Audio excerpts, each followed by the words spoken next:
So, when I was renting this corner townhouse in a new development, the walls between units were paper thin. On my right lived a young couple, woman around 25 and a guy maybe 35. I rarely saw them, just heard car doors early morning and late evening. First few weeks seemed quiet except for occasional loud conversations at night that I figured were normal arguments. But one Saturday around 9 p.m. the yelling changed. It had this hysterical edge to it. I turned up my TV volume, trying not to get involved in other people's relationships. 30 minutes later, something heavy crashed against our shared wall, and I heard the woman scream, "Stop, you're hurting me." I muted the TV and just sat there, remote in my hand, feeling stupid for pretending it was fine. I told myself I didn't know the context, and I shouldn't escalate things if they'd calm down on their own. Then I heard a second thud, and what sounded like a chair scraping the floor hard. I don't know why, but my brain grabbed onto these tiny facts. How the scraping ended, how my hanging picture rattled on my side. My heart was beating way too fast for someone sitting on a couch. She said, "Please." And it wasn't the kind of thing you say during a normal argument. I stood up, walked to the shared wall, then backed away because I didn't want them hearing me there. I turned the TV back up out of habit, like noise could make me less responsible. It didn't help. I grabbed my phone and called 911, whispered the situation to the dispatcher. Police showed up 12 minutes later. I watched the flashing lights through my window. 2 officers knocked at the neighbor's door, talked for maybe 15 minutes, then left. I looked outside and saw them getting in their car, clearly not doing anything. Next day, I ran into the woman neighbor by the mailboxes. She avoided eye contact, hair covering her face, but I noticed a bruise on her wrist. When I tried asking if everything was okay, she quickly mumbled, "Yes, thank you," and practically ran back to her townhouse. I felt helpless and guilty at the same time. Police did nothing. The woman obviously wasn't ready to ask for help, and I didn't know how else to intervene. That afternoon, I wrote down the time of the call and what I'd heard, just in case I needed to remember it right. I take notes for a living, remote work, project stuff, so it felt normal to me.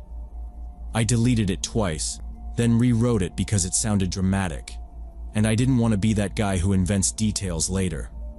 I kept it simple. Yelling at 9 o'clock, crash at 9:32. "Stop, you're hurting me." I also turned my doorbell camera toward the shared driveway, not for spying, but so I'd have video if anything spilled outside. It made me feel like I'd done one responsible thing without putting myself in their business in a way that could backfire. Next 2 weeks were quiet, too quiet, and that worried me more than the screaming. Then on Thursday afternoon while I was working from home, someone knocked on my door. A woman around 50 stood there with red eyes, holding a photograph. She apologized and said her sister lives next door. She can't reach her for 5 days. The sister won't answer calls. The boyfriend claims she went to visit a friend, but she'd never disappear like this. The photo showed my woman neighbor. Cold feeling hit my stomach and I told her everything. About the screaming, the police visit, the bruise, the weird silence after. The sister went pale and said she's calling police again, that she already filed a missing person report, but they told her to wait 48 hours. I offered to go with her to the station to make it official, and she nodded like she'd been waiting for someone to say that. We drove in her car because she was shaking and didn't want to be alone. At the station, I told the desk sergeant I had a witness statement from the night I called 911, and that the boyfriend's story didn't match what I heard. The officer who spoke to us actually listened this time. He asked for dates, my call log, whether I had anything like a camera. I gave him the timestamps I'd written down and said my doorbell camera faces the driveway. He wrote fast and kept looking at the sister's photo. "Too many coincidences," he said. "We're going back out." It felt like something finally clicked. They moved fast. About an hour later, Cruisers rolled into our development and stopped at the end of my row. I watched from my upstairs window while keeping my phone ready, not recording, just there. They knocked, announced, then went in. The boyfriend came out in handcuffs and yelled about violations and lawyers and how everyone was out to get him, which did not help his case. They taped off the sidewalk and wouldn't let anyone pass the corner. Neighbors stood at their doors pretending not to look. The search went on for hours. I kept getting Slack pings from work and ignored them. Around dusk, a detective came to my door. Late 40s, no small talk. He asked me to walk through the timeline again from the first argument to the sister showing up. I stuck to what I knew. He didn't tell me much, just said there were signs of a struggle inside and that parts of the boyfriend's story don't add up. He asked permission to review my doorbell footage. I agreed. He left me with a card and a short sentence. "We're holding him for questioning." The sister called me from her car, voice thin, and thanked me for going with her. I told her to keep me posted, and meant it. The sister called me the next day, but I had nothing new for her. The detective's card sat on my coffee table. I sent him an email offering anything else I could remember and got an auto reply. Police weren't saying much, and the local news stayed quiet, which felt wrong, like everyone was waiting for a script. 3 weeks later, I saw a short notice on the local site asking for witnesses about a missing woman, Emily Thornton, 25, last seen October 14th. There was a phone number for tips. That was it. No updates, no press conference. I saved the link anyway. 8 months have gone by since then. I still live here, even though I told myself I'd move. The unit next door is empty. Management tried to show it twice, but both times the prospective tenants saw the tape residue on the doorframe and backed out. Sometimes a maintenance guy goes in with a clipboard and backs out fast like he forgot something. I never learned what happened to Emily. No one sent a follow-up. The police never released official results, or if they did, I missed it. The newspaper ran a tiny piece saying the boyfriend was released after 72 hours for lack of evidence. He disappeared the next day. He left everything in the townhouse, furniture, dishes, clothes, like he walked away in the middle of a task. The company boarded the door and changed the lock. It still looks like a storage unit for a life that stopped. Emily's sister never called again. I assume she got tired of me having nothing helpful to offer. Some nights I lie in bed and listen to how quiet the wall is, like it's trying to tell me not to push. I think about the first night and the way I turned the TV up, and how I tried to tell myself it was none of my business. I go over it, the words I could have said to the first officers. Please check her. Don't leave without seeing her. Maybe if I'd insisted, they would have tried harder. I'll never know, and that uncertainty weighs heavier than any answer could.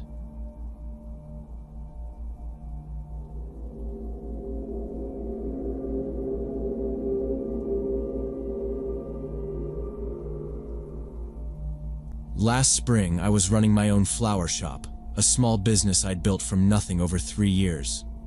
Most days I handled everything myself, the arrangements, the deliveries, the customer calls, all of it. That Tuesday evening, I had a big wedding order, 15 bouquets of peonies and roses that needed to be at the venue by 7. I loaded everything carefully into my minivan, making sure each arrangement was secured so it wouldn't tip during the drive. The venue was across town, about 25 minutes through residential neighborhoods. I was running a few minutes behind schedule, but nothing serious. Around 6:30, I was driving down Elm Street, a quiet 2-lane road with houses on both sides and almost no traffic at that hour. That's when the silver Honda Civic hit me. It wasn't a smash, more like a hard nudge as I was easing through a gentle turn. The Civic had a whole empty lane to pass or slow, but it angled in and clipped my front fender. My hands tightened. I tapped the brakes, and I pulled to the curb under a maple tree. In the rear view, I saw the Civic stop about 4 or 5 car lengths ahead. A woman got out fast, mid-30s maybe, gray tracksuit, hair pulled back, sneakers. She was moving like she had somewhere to be, and I was in her way, which didn't match what had just happened. The damage looked like scuffs. I checked my mirrors, tried to calm my breathing, thought about the clock and the bouquets, and how I'd have to call the planner if this took more than 5 minutes. She was already closing the distance, arms pumping, her expression wrong for a minor fender tap, jaw tight, eyes narrowed like I'd insulted her. I reached for my phone and opened the camera to document the scene, then thought better of it and hit the dialer instead. Before I could press call, she reached my door and yanked the handle hard. The door was locked, habit, thank God, and the handle clacked uselessly. She leaned in, shouting, but the window muffled her words. It wasn't normal road rage yelling. It was too focused, like she was reciting a grievance at me, and I had no idea what she was saying. I lifted the phone so she could see it and said through the glass, "I'm calling the police. Please step back." I don't know why I said please. Reflex. She froze for a half second, long enough for me to see that her pupils were huge. Then she dug into her jacket pocket like she'd just remembered something. My gut went cold. She brought out something black and blocky. It looked like a handgun. She pressed it sideways against the window beside my face, not pointing the barrel directly at me, but close enough that every nerve in my body wanted to crawl out of my skin. I could not tell if it was real. I didn't want to be the person who guessed wrong. I hit 911. "Emergency services," the dispatcher said. My voice came out too loud, shaky but loud on purpose so the woman would hear I wasn't bluffing. "I've been hit by another car on Elm Street near..." I scanned for a landmark, spotted a blue mailbox with a stenciled number, rattled it off. The woman kept the gun pressed to the glass and watched my mouth. I kept my hands visible on the wheel. "She hit my car and is at my driver's side with what looks like a handgun," I said. The dispatcher asked if anyone was hurt. "No," I said. "No injuries." And the dispatcher told me to keep the doors locked, stay on the line, and not engage. I nodded, even though she couldn't see me. "Ma'am, officers are on the way," the dispatcher said. "Do you feel safe staying inside the vehicle?" I said yes, because what else was I going to do? Get out and... What? The woman mouthed something at me I couldn't catch, then rapped the gun against the glass twice like she was knocking. I flinched. My bouquets rustled behind me. I said, "Please stop," and held the phone up again so she'd see me describing her. The dispatcher asked for a description. "Female, mid-30s, gray tracksuit, brown hair in a ponytail, silver Honda Civic," I said. The woman shifted her weight and glanced back at her car. The engine was still running. Driver's door open, dome light on. Nobody else inside. I thought about backing up and going around her, but she was too close to my door, and I pictured clipping her and making everything worse. The dispatcher told me to turn on my hazard lights. I did, one hand shaking so badly I hit the wipers first. "Okay," the dispatcher said, steady and patient. "Is the weapon pointed at you?" I swallowed. "It's pressed to the window," I said. "I can't tell if it's real." "It looks real." The woman tilted the gun so I could see more of it, like she was answering the question herself. The slide had scratches. There was orange paint inside the muzzle. Or maybe there wasn't and my brain was inventing it. She said something slower this time, her mouth forming. "Get out." I shook my head. She hit the glass again. Not hard enough to crack it, but hard enough to make a point. "Officers are close," the dispatcher said. "Do not open the door." I said I wouldn't. My mind jumped to the wedding, to a bride who'd already texted me a heart emoji that afternoon, to the planner who'd asked if I could add 3 boutonnieres. The bouquets were secured, but nothing felt secured now. The woman glanced past me into the van, like she was inventorying something, and that scared me worse than the gun. She wasn't just angry. She had a reason to be here, and I didn't know what it was. "She's looking into my car," I told the dispatcher. "She's assessing." The dispatcher asked if I could read a license plate. I craned my neck just enough to see the rear of the Civic through my side mirror. The angle was bad.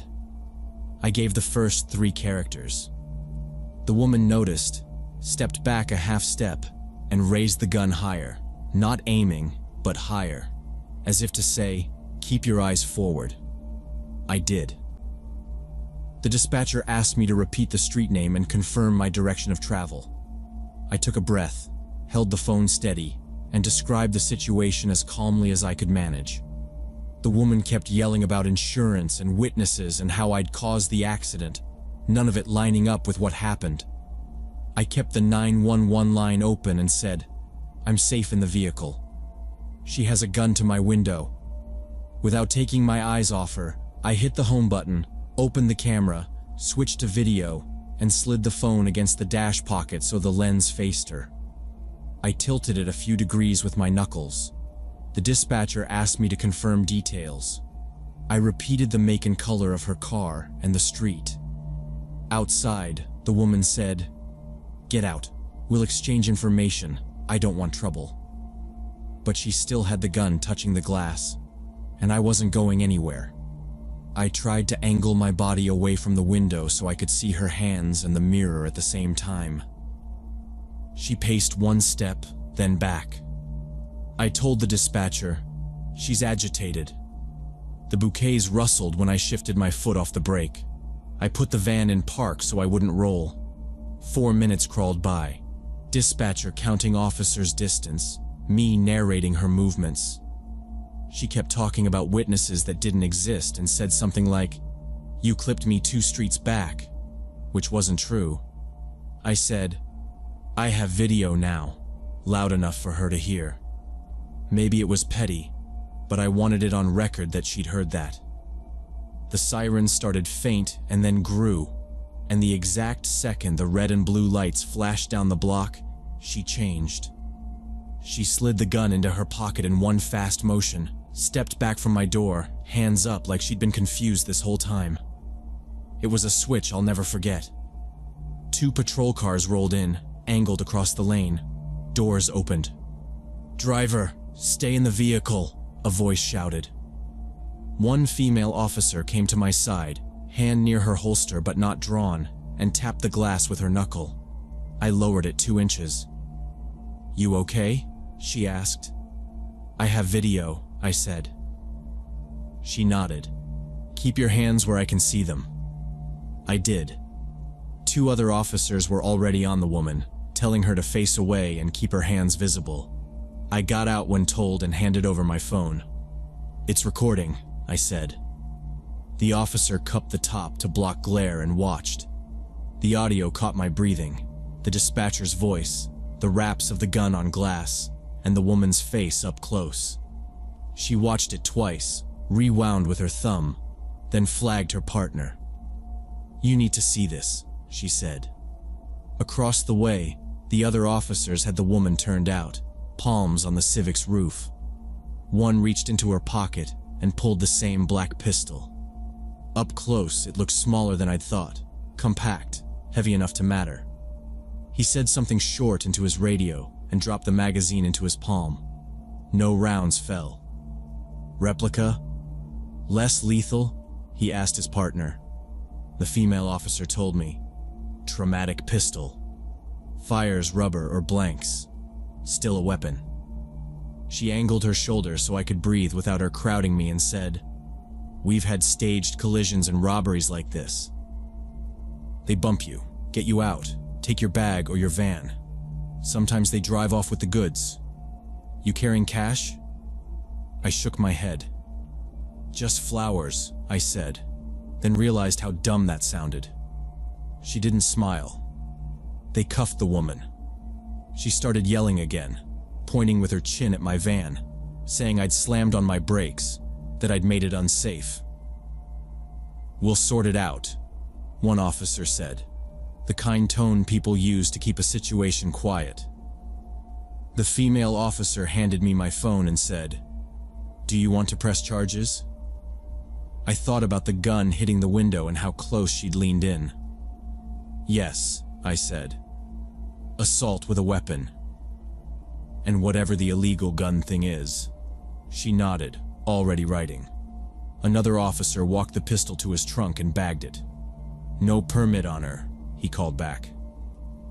The female officer took my statement, slow and careful, then had me sign. I called the wedding planner on speaker while we waited for the tow truck, told her I'd be late, told her 2 arrangements might need quick fixes. "Just get here," she said. "We'll make it work." When they finally cleared us, I resecured the 2 toppled bouquets with spare tape from my kit and drove straight to the venue, hazard still on until I turned off Elm. I arrived 40 minutes late, hair stuck to my neck, throat sore. The planner and 2 bridesmaids met me at the curb. We fixed the 2 ruined bouquets in under 5 minutes. Trim, swap 3 stems, new ribbon. The bride hugged me once, quick and tight, and told me none of this would matter in the photos. I unloaded the rest and signed the delivery sheet with a shaking hand. On the way back to the shop, I caught myself checking the rear view every block, expecting a silver Civic. I changed my route home for a week, filed the insurance, and bought a proper dash cam the next morning. I keep thinking about how normal it looked until it didn't, and how a person can decide to use your workday as their opportunity, and you only find out who they are when they see police lights and switch masks like it's nothing.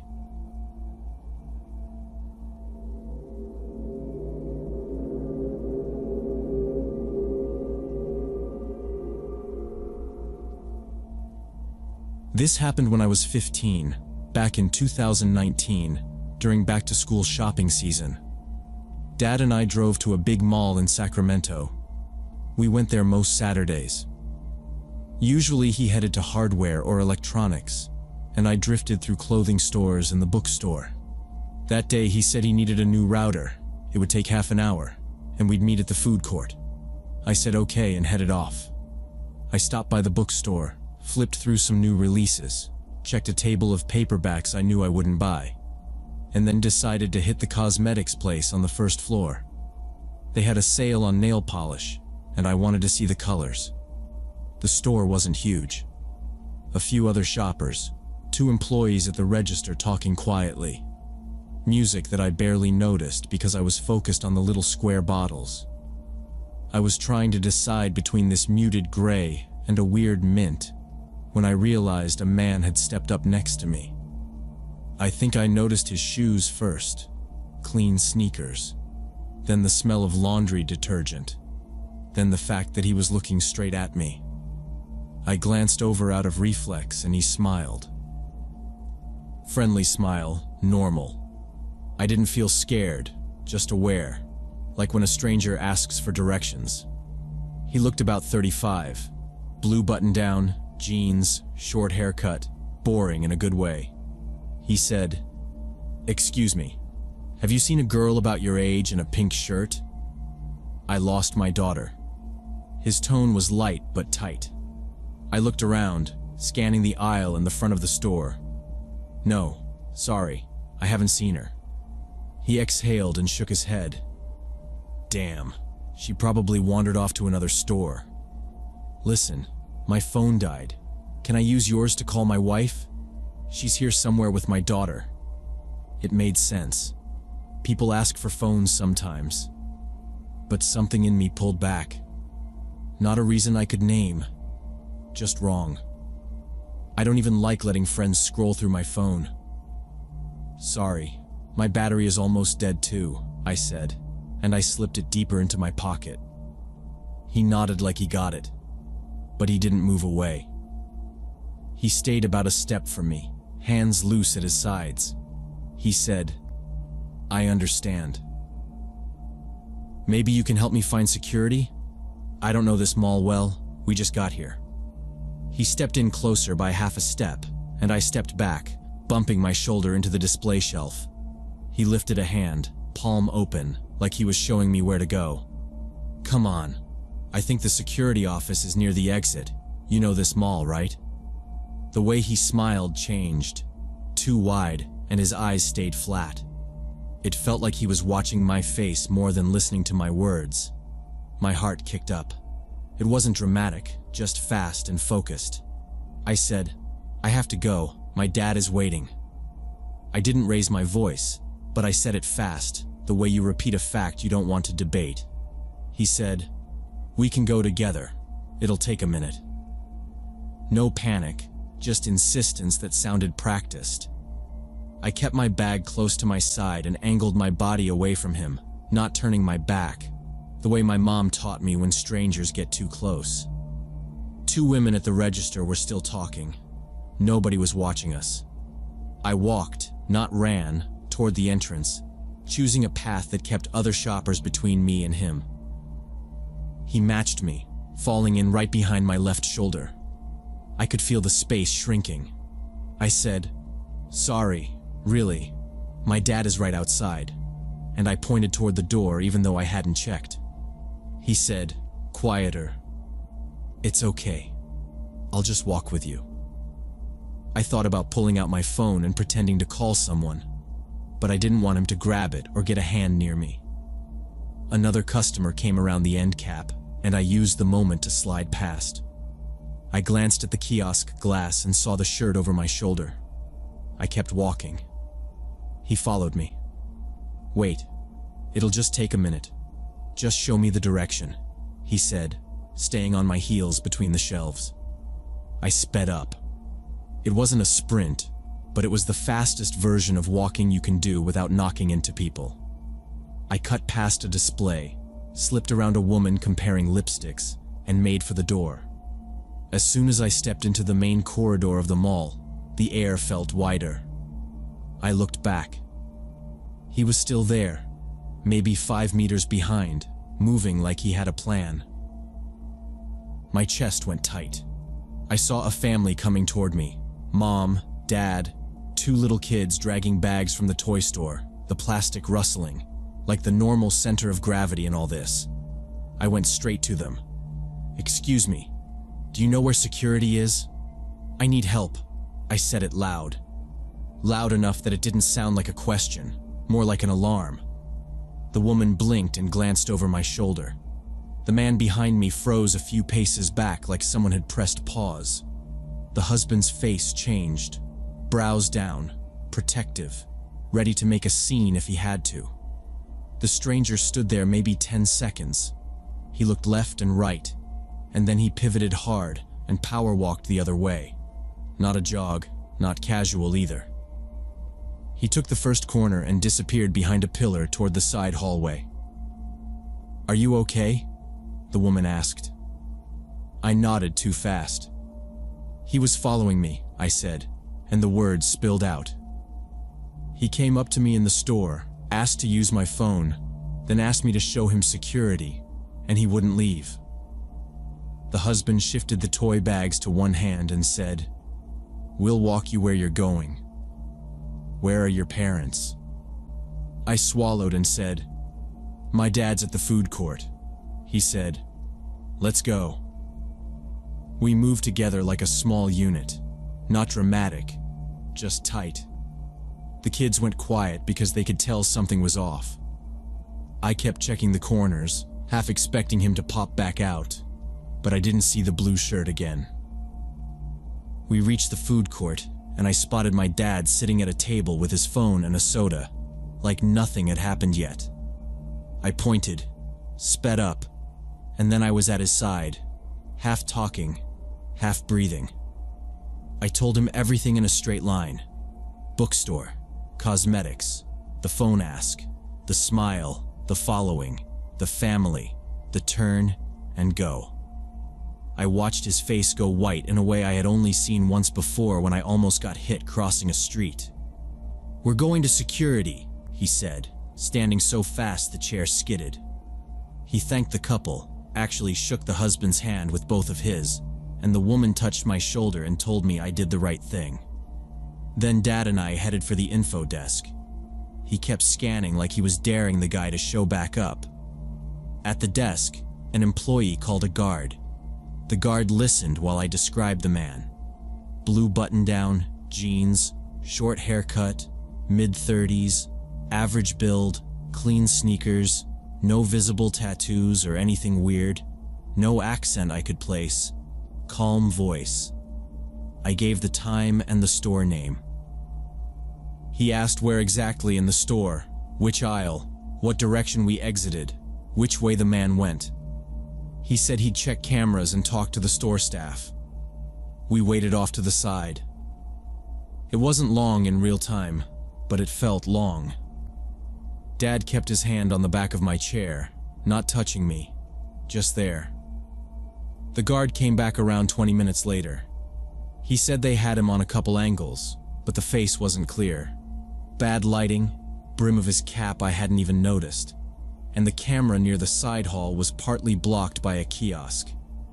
He said the man left the mall about 5 minutes after I walked out, through a side exit to the parking lot. No lingering, no pacing, just a beeline out. The guards said they see this pattern sometimes. Adults approaching teens alone with some story that pulls the kid away from the public area. Find a daughter, call a wife, help with directions. He said it's best to loop in staff or other adults immediately. Dad's jaw clenched. On the way to the car, he kept saying, "I shouldn't have left you alone." And I kept saying, "I'm okay." I handled it. We drove home quiet, both of us checking mirrors like a habit we didn't have before. I think about it more than I admit. What he had planned if I'd said yes. If I'd led him towards some fake security office. If I'd put my phone in his hand.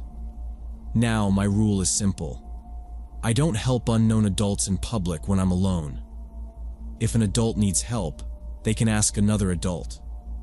That little alarm in my head, I listened to it. It saved me once.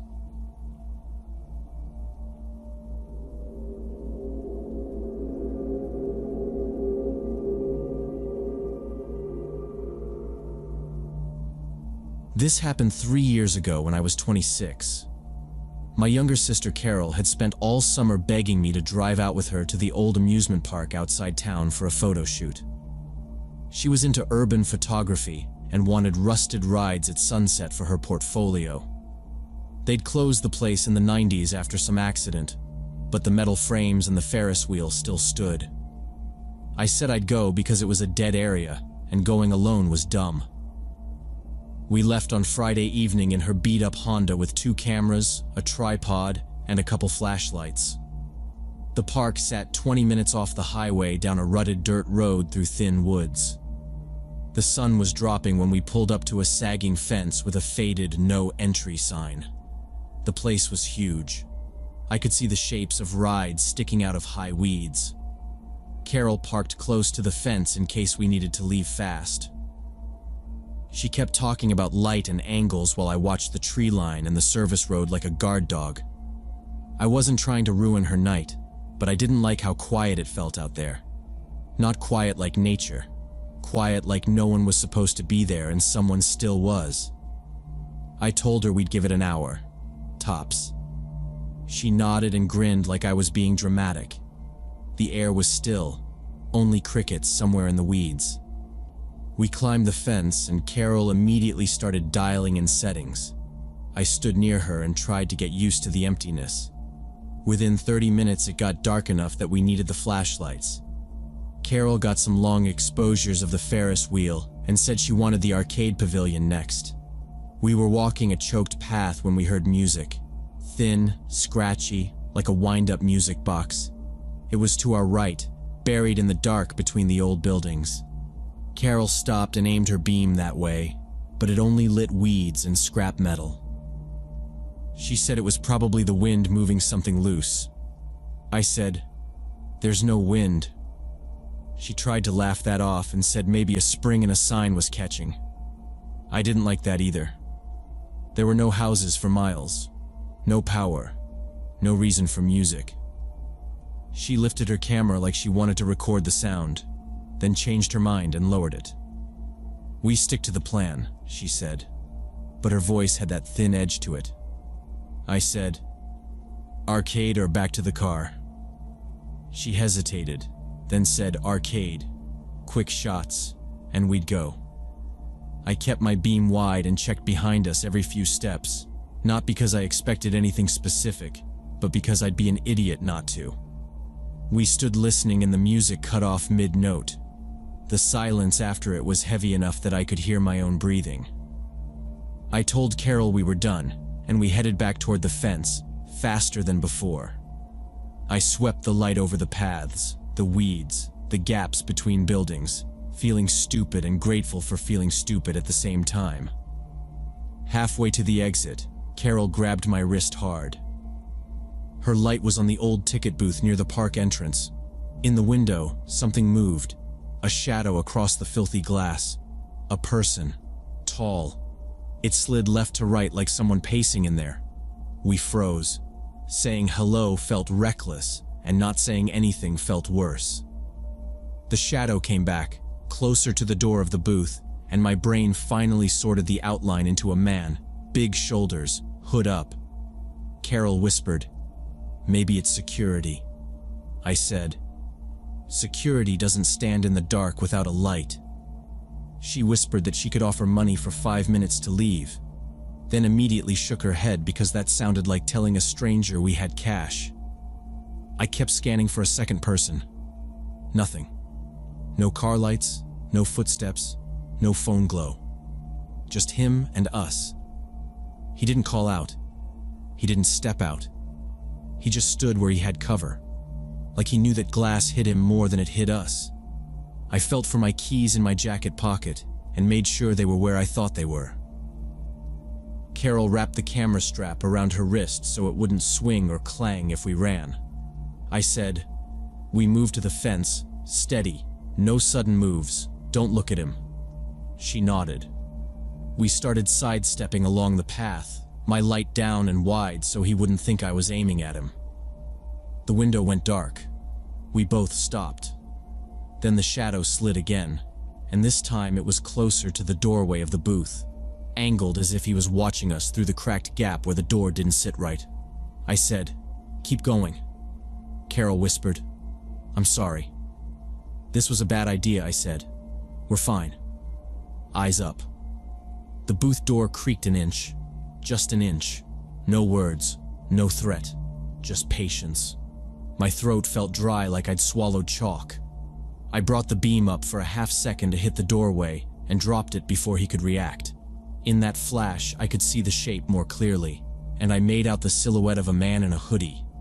He didn't move toward us. He just stood behind the glass. We couldn't tell if he could see us or if he was looking past us. Carol clicked off her flashlight first. I did the same. The dark felt like a wall hitting our faces. She grabbed my sleeve and we ran for the fence, trying to keep low, trying not to clang the tripod. The ground was bad. Metal scraps, broken concrete, loose rocks. I heard Carol breathing hard next to me, fast and high, like she was trying to be quiet and failing. Her camera kept slamming against her chest on the strap, thud thud on every step. And I almost told her to ditch it but didn't, because it was her favorite lens, and also because stopping for anything felt like a bad idea. The path we'd taken in had grown into a tunnel of weeds in my head, even though it was just a rough strip of dirt. We hit the fence, and I lifted my hands to find the crossbars. Carol had already slung her leg over and was halfway across before I'd even started. I shoved the tripod through first and heard it clatter on the other side, too loud, and then I was climbing. Halfway up, voices, men, more than one, not yelling, low and close to the ground off to our right, like they were talking with their heads down. I didn't catch words, just the shape of voices. Carol was down and reaching up. She pressed my shoe with both hands to steady me, urgent but careful. I didn't look toward the voices. I didn't look anywhere but at the top edge of that fence. When I dropped to the other side, my ankle gave a little. Not a sprain, just a warning. We grabbed the tripod, didn't speak, and ran the short strip back to the car. My keys were already in my hand because I'd kept them there, and for once I was proud of being paranoid. We tumbled in.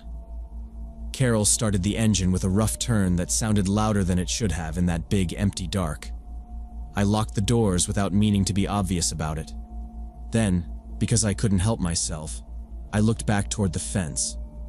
In the headlights, I saw two men standing by the chain link, shoulder to shoulder, not moving, staring at the car. No flashlights, no phones, no attempt to climb. Just standing there like they had all the time in the world. Carol threw it into reverse, spun the wheel, and we shot down the dirt road. It felt like we were riding a paint shaker, the car hopping over ruts and potholes, the suspension slamming. I held the dash with one hand and my seatbelt with the other, listening for an engine behind us and not hearing one, which helped for about a second.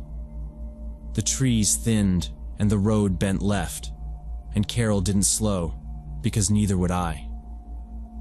We reached the gate track that fed into the highway shoulder, and there were actual lights, distant but real, and we both exhaled. She merged hard enough that a truck a quarter-mile back hit its brakes and flashed us. We deserved it. We stayed silent. 10 minutes, maybe less, maybe more.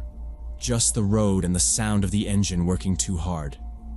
I watched the side mirror until the glass looked like it was vibrating on its mounts. When the streetlights finally stacked up in front of us and the lanes widened, I asked, "How many?" My voice sounded like someone else's. Carol kept her eyes forward. 3, she said. I was sure I'd seen only 2 by the fence. I said that. She shook her head, short and angry, like she was mad at the number itself. 3, she repeated. I let it go. I didn't want to fight about counting silhouettes on a night like that. We pulled into a gas station and parked under the canopy for a few minutes without getting out. People were moving around out there, normal people buying drinks and tires full of air, and we were trying to look like we belonged. Carol set the camera in the back seat like it was something toxic. We didn't check the screen. We didn't talk about calling anyone, because what would we say? Hi, we trespassed and some guys looked at us. We drove home without music.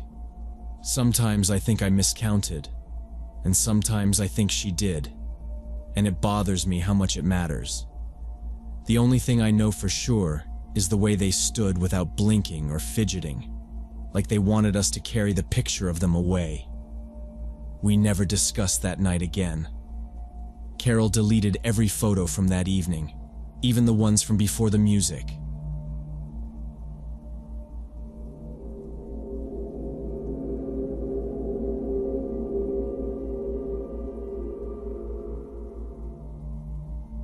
Back in October 2017, I spent a week at my Aunt Martha's place in the suburbs.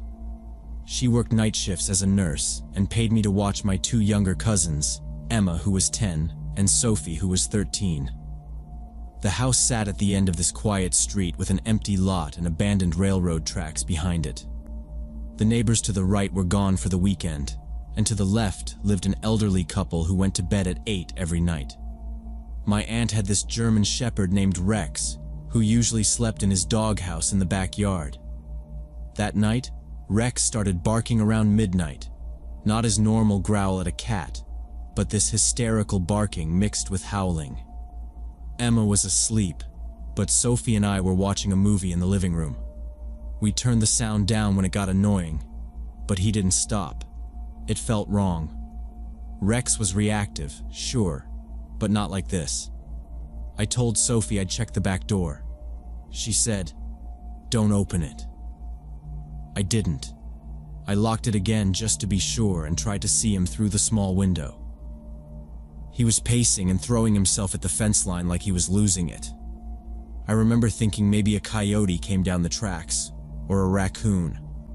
Then a gap in the barking, like he'd turned away from the house. It made my stomach drop. Sophie looked at me and said quietly, "Do you hear footsteps?" I said no. I didn't then. We tried to go back to the movie, but neither of us was watching. Rex kept going for about 5 minutes, then suddenly went quiet. We looked at each other and Sophie got up to check the window. She jumped back and grabbed my arm, whispering that someone was standing by the gate. I looked through the blinds and saw the silhouette of a man wearing a wolf mask. Not the cheap plastic Halloween kind, but a realistic one like from horror movies. He stood completely still and stared at the house. We turned off the TV and the lights and held our breath. The quiet after Rex stopped made everything louder. Our breathing, the fridge. I whispered, "We call my aunt first, then 911, and reached for the kitchen phone because it had a brighter dial, and I didn't want to light up my cell." Sophie shook her head, mouthing, "Don't move." I watched the man shift his weight like he'd just decided something. After a minute, I heard the gate creak open. I pulled Sophie toward the kitchen phone, but right then, something heavy slammed into the back door. It wasn't a kick. It was like a shoulder hit, fast, testing. Sophie started crying without sound, that wide-open mouth kind of cry, and I dragged her under the island. Another hit, harder. The deadbolt held. I forced my voice low and steady, told her, "We're going upstairs in 3, okay?" Quiet. She nodded and squeezed my wrist. We waited for steps on the deck. There weren't any, just the soft scrape of something against the handle, and then nothing at all.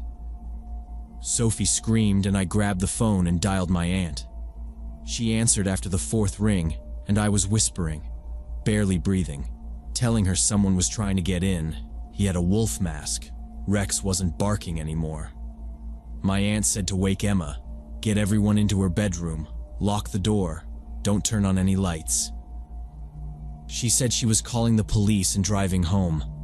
I ran upstairs and shook Emma awake, and the 3 of us rushed into my aunt's bedroom and pushed the heavy dresser against the door. The windows in that room faced the front, and through a gap in the curtains, I saw the man in the wolf mask now standing on the porch, trying the front door handle. Emma was crying, and Sophie was holding her, and I stood there with my aunt's baseball bat in my hand, watching the bedroom door. The front door handle rattled for about a minute, then everything went quiet. I stayed frozen for maybe 10 minutes with my eyes on the bedroom door, waiting for the knob to turn. When it didn't, I told Sophie to hold Emma and not move the dresser. I opened the door a few inches and listened. No steps, no voices, just the refrigerator clicking on. I went to the living room window and peeked between the curtain and the frame. He was gone. I backed away, locked us back in the bedroom, and sat in the corner trying to call out, but every call failed. Service came back around 4 in the afternoon, and my phone buzzed against the wall. I called my aunt and said he was gone, but we were still upstairs and the doors were locked. Then I called the police. The dispatcher asked for the address, asked if anyone was hurt, told me not to go outside, and said an officer was on the way. I waited for him in the locked bedroom with the bat in my hands and the dresser against the door. My aunt pulled up at the same time as the police. The officer walked the property and found nothing, no footprints, no evidence. He looked at the back door and said the deadbolt probably stopped him. He said patrol would drive by more often and to call if anything else happened. My aunt hugged the girls and kept them in the kitchen. After the officer left, my aunt wanted to find Rex. We found him by his doghouse, alive but groggy, with a chunk of meat lying near his paws. My aunt told me not to touch the meat and used a plastic bag to pick it up. We got Rex into the car and took him to the vet. The vet kept him for a couple hours, then said he had been given a strong sedative, probably wrapped in the meat. Knowing that made my stomach drop because it meant the man planned this and knew what he was doing. Police came back later that day when we brought Rex home. They noticed shoe prints near the back door where the grass turns to dirt. The detective said they looked like size 11. They dusted the front door handle and lifted fingerprints, but there were no matches in the database. In the backyard, they found an empty package that had contained rope tucked under the hedge. The officer told my aunt there had been 2 other similar cases in the county over the past month. A man in an animal mask trying to break into homes where teenagers or young women were alone. In one case, he got inside but ran when the alarm went off. None of the neighbors saw or heard anything except for the gunshot someone reported around 2 in the morning. I didn't hear a gunshot, but the elderly couple next door said they woke up and thought it was a car backfiring. They never caught the guy. My aunt installed an alarm system and cameras and changed the deadbolts. I still flinch whenever I see any kind of mask, even carnival ones. It isn't dramatic, it's automatic, and I picture a normal porch and a quiet yard and a dog that won't bark because someone made sure of it. I think about how quiet it got after the rattling, and how that quiet didn't mean safe. It just meant he moved where we couldn't see him, and that's enough to keep me careful years later.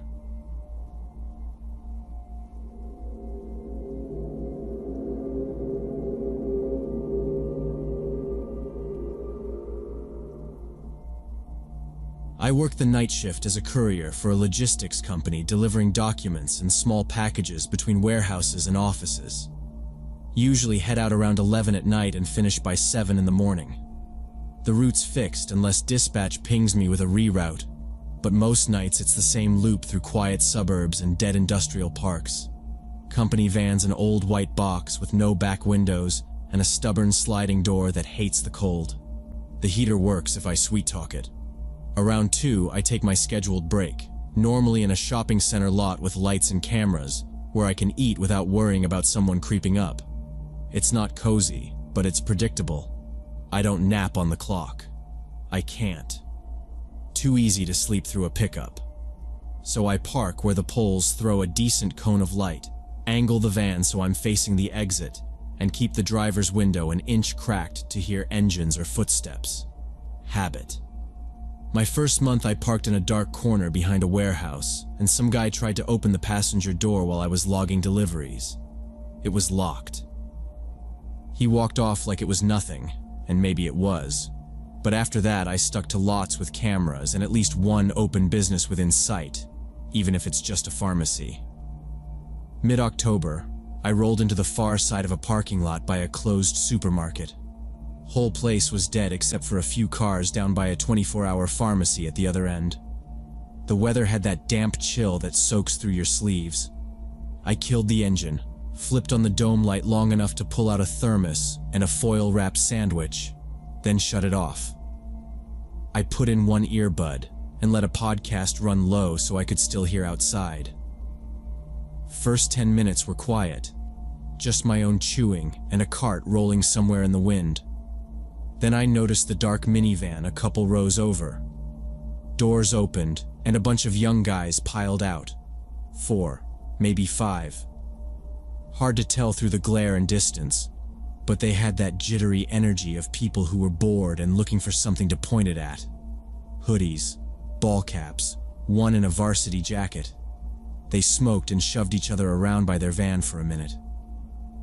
Not my business.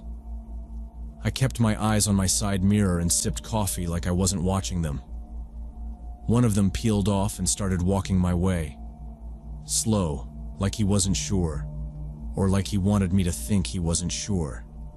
I pulled the earbud out and set it on the cup holder. He got close enough that I could see his face a little. Babyish, a smudge of facial hair, hands in his pockets like he was cold. He didn't look at me. He looked at the van. He passed the passenger side and circled around the front, then along the driver's side, keeping just outside arm's reach. He tried to glance through the front windshield at the same time he avoided eye contact with me. It felt practiced, and that bothered me more than if he'd just knocked and asked for a cigarette. He paused at the back doors and put a hand on the handle. The van has a deadbolt slider inside, company policy, so it didn't move. He tried again, more for show than effort, then knocked on the panel like he was checking if it was hollow. He took a step back, pressed his ear to the metal, like he was listening for movement. That's when I thumbed the headlight switch and flooded the lot with white. He flinched hard and put an arm up across his face. I didn't lay on the horn, didn't need to escalate. The idea was, "Hey, I see you." He stumbled back a couple steps, blinking. I watched his hands. The others were shouting something from their van, laughing, words I couldn't pick out. The solo kid looked back at them, half embarrassed. He slapped the side of my van twice, 2 quick pops, and I saw a phone come up at the other group. One of them was already recording, holding the screen sideways and egging him on. That's when my stomach dropped a little. Not random. They wanted a reaction. I turned the key and brought the engine up. I didn't shift. Foot on the brake, hand on the shifter, eyes forward. The kid at my bumper didn't move off. He angled toward my driver door like he wanted to try the handle, then thought better of it and backed to my blind spot. I slid the lock button up and down to be sure. Habit again. I kept my left shoulder against the seat, so if he did try the handle, he'd meet my elbow. I didn't want to leave yet and lead them down the road to some empty stretch, but I wasn't going to sit and let them box me in either. They started toward me as a group, spreading a little like they'd done this before. One drifting left toward the passenger side, one hanging back with the phone, 2 coming straight on like they were just curious. I cracked the window another inch and said, clear and loud, "I'm working. Move along. No swearing. Nothing to challenge." The closest kid cupped his ear and grinned like he couldn't hear me. From the back, the one with the camera laughed and said, "Bro, honk or something." And someone else yelled, "Open the back, UPS." "Not UPS," I said, still calm. My hand was on the gear shift now. Reverse was a clean line backward to the aisle. I checked the mirrors. The minivan was still where it was, but with the angle I was at, if I backed straight, I'd have room to turn and go. The 2 in front of me slowed, reading the van's body language the way you read a dog's. You can tell when a vehicle's about to move. I tapped the brake to give them a flash of red. The kid to my left rapped the glass right next to my face with his knuckles. Not hard, but enough to get a jump. "Yo, you in there?" he said, all fake friendly. I turned my head just long enough to make eye contact and say, "Yes." I held it for 1 beat so he'd feel seen. Then I looked past him, back to the center. I didn't want to give any of them more FaceTime than I had to. Someone behind them said, "Get him to open it," like I wasn't listening. Somebody else giggled. The camera kid adjusted his framing, crouched a little to get the headlights flare into the shot. I could smell my coffee, still open on the console. My keys jingled from the ignition with the engines idle. I thought about calling the non-emergency line, but the last time I tried that from a lot, I sat listening to hold music until it was over. Better to move. Better to pick the timing instead of letting them pick it. I glanced at the pharmacy in the distance. 2 people were smoking outside the front, faces blue in the light. Too far to matter. The supermarket was dark. No carts moving now, no wind.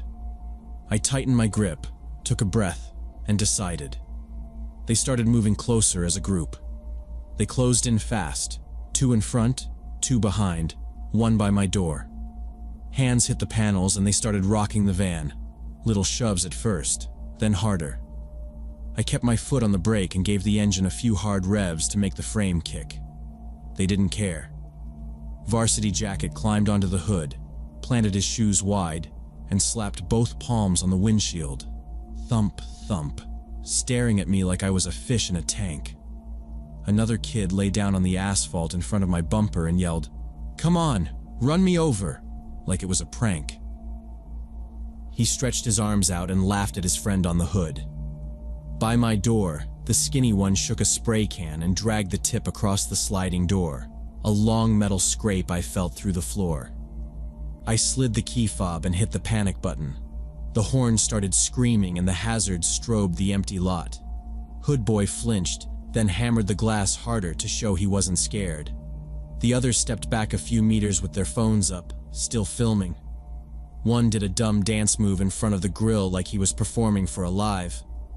Nobody looked nervous. They were playing for the camera. "I'm leaving," I said out loud, more to steady myself than tell them. I checked my mirror. Their minivan sat at an angle, but there was still room to snake out if I took it slow. The kid at the back tried the doors again like the alarm changed anything. The one on the ground rolled to his side and banged the pavement like a ref counting me out. I called company security on hands-free. The dispatcher answered, and I gave her the quick version. She said, "Leave immediately. I'll call the police. Don't engage." That matched what I'd already decided, so I put it in reverse.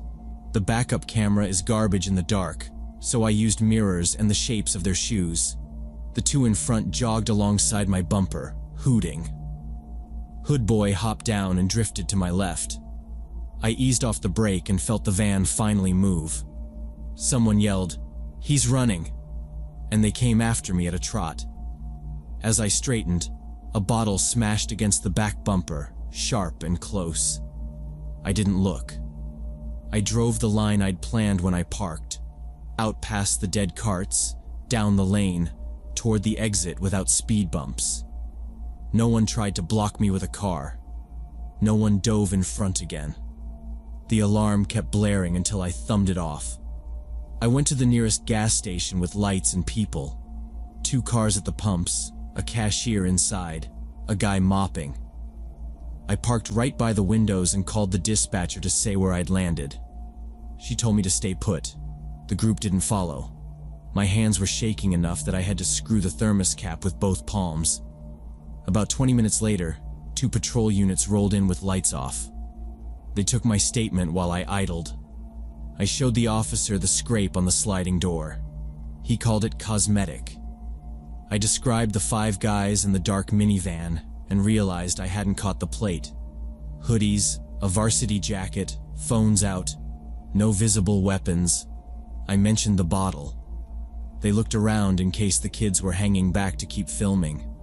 They weren't. They said they'd check around. Cameras there were down.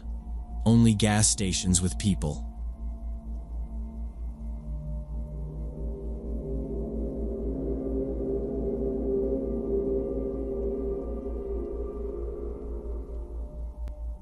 The sound of breathing woke me up at 4 in the morning. I opened my eyes and saw Mrs. Cavano standing in the hallway, 2 meters away from me, staring at me in the darkness. She was holding a wet rag, and there was a bucket next to her feet. Her jaw was moving slowly like she was chewing something.